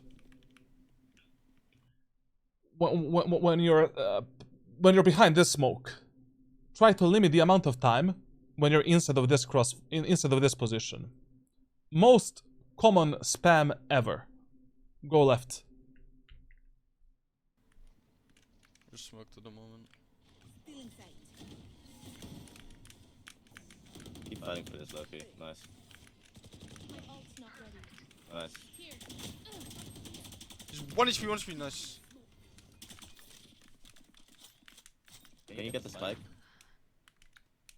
I cannot believe they win this round. It's very nice. A double up, yeah.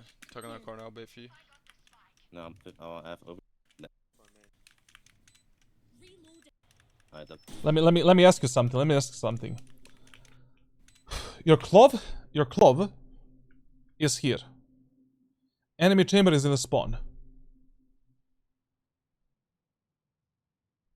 Get closer.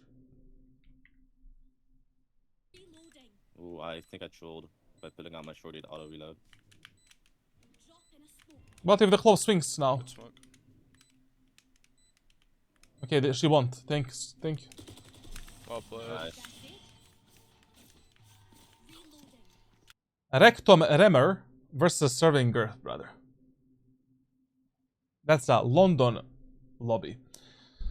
Also, he got less than 20 kills in this match. So whoever said he's gonna get more than 20, bye-bye. Loki Channel shared points. Here, the shorty reload sound is back. Switching sides. Wait, You never play 15-15 overtime. Ever in your life. If you get to a 15-15 overtime, the match is already way too much 50-50. Done. Drove it. Next match you win in regular time. You cannot have a gambling mentality when you already have a bad MMR and where every rank rating actually matters a lot to you. You lose this match, minus 20 points. You're getting only plus 15. You need to win 2 games just to be plus 10 rank rating. Are you crazy? Are you like you should not touch a casino. Never. With this mentality. is that? It's a draw, bro. Okay. Overall, I think we covered a lot of great stuff here. I'm not gonna lie, the VOD review was very fun as well. I'm sorry if I emphasized some points a bit too much. It was all for the viewers, you know? It was all fun and games. On attacker side, simplify your rounds more. You need to have better pathing and executes. you overextend too much once you execute bomb sites. Play more on the contact between your and enemy team in full buy rounds. When your teammates are, when you have 2 or more teammates going through mid, play with them always. Don't then on the attacker side, like your post plans are usually horrible. Your post plans decision making is usually horrible. You need to focus.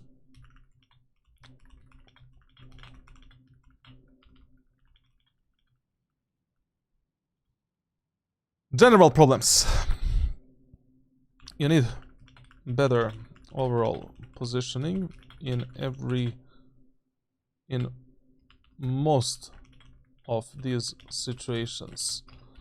Your awareness is lagging a lot due to lack of information gathering from minimap. You need to position better. You need to focus on taking better fights with your teammates, and it's okay sometimes to bait them a bit and let them be the first contact instead of always taking every fight head forward. You need to control the outcome of your rounds and games more. Like, pay attention on when you activate your dash ability. There was a lot of wasted dashes in this VOD. Also, with ultimate, you need to apply more movement and be a bit harder target to kill. So this is, you know, these notes combined with the VOD review is essentially, you know, everything that you're lacking at this moment of time. Everything else is just, you know, how you play Pearl specifically. Other than that, you know, I really don't know what type of training to give you when it comes to some general training. I don't know, like literally, you know, I just watched one VOD, and I don't really have a perfect training example for you, and I would have to take, you know, I would have to see like at least 1 or 2 more VODs from you to make a better decision here. But what I'm definitely gonna do, I'm gonna watch this VOD one more time in my free time, and I'm gonna give you some kind of a mechanical routine. You know, better aim training, better Kovacs routines or aim labs routines that you can do every single day to get better mechanically. Essentially, you have 24/7 support from me for the next 7 days after I'll upload this VOD review, so we can discuss as many of these topics as you want. If something is not clear, you want to know more about, let's talk about it. But essentially, you know, you're kind of lacking what most Immortal players are lacking, and that is better situational awareness. You know, what to do in like what is the right play, what is the right X play in Y scenario, essentially. Also, I completely, you trust your teammates way too much, and you need to play in ranked solo queue with a bit more pessimistic mindset. Also, as a final note, don't tunnel vision onto the callouts. Like, you have some call out. You give some call out. Look at the minimap first. See if your teammates are actually following the call out. If they are not, fuck the call out. Adapt. If they are, amazing. Great. We can, you know, like...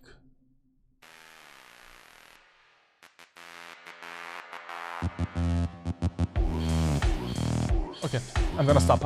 I'm too tired. I have a coaching session right now.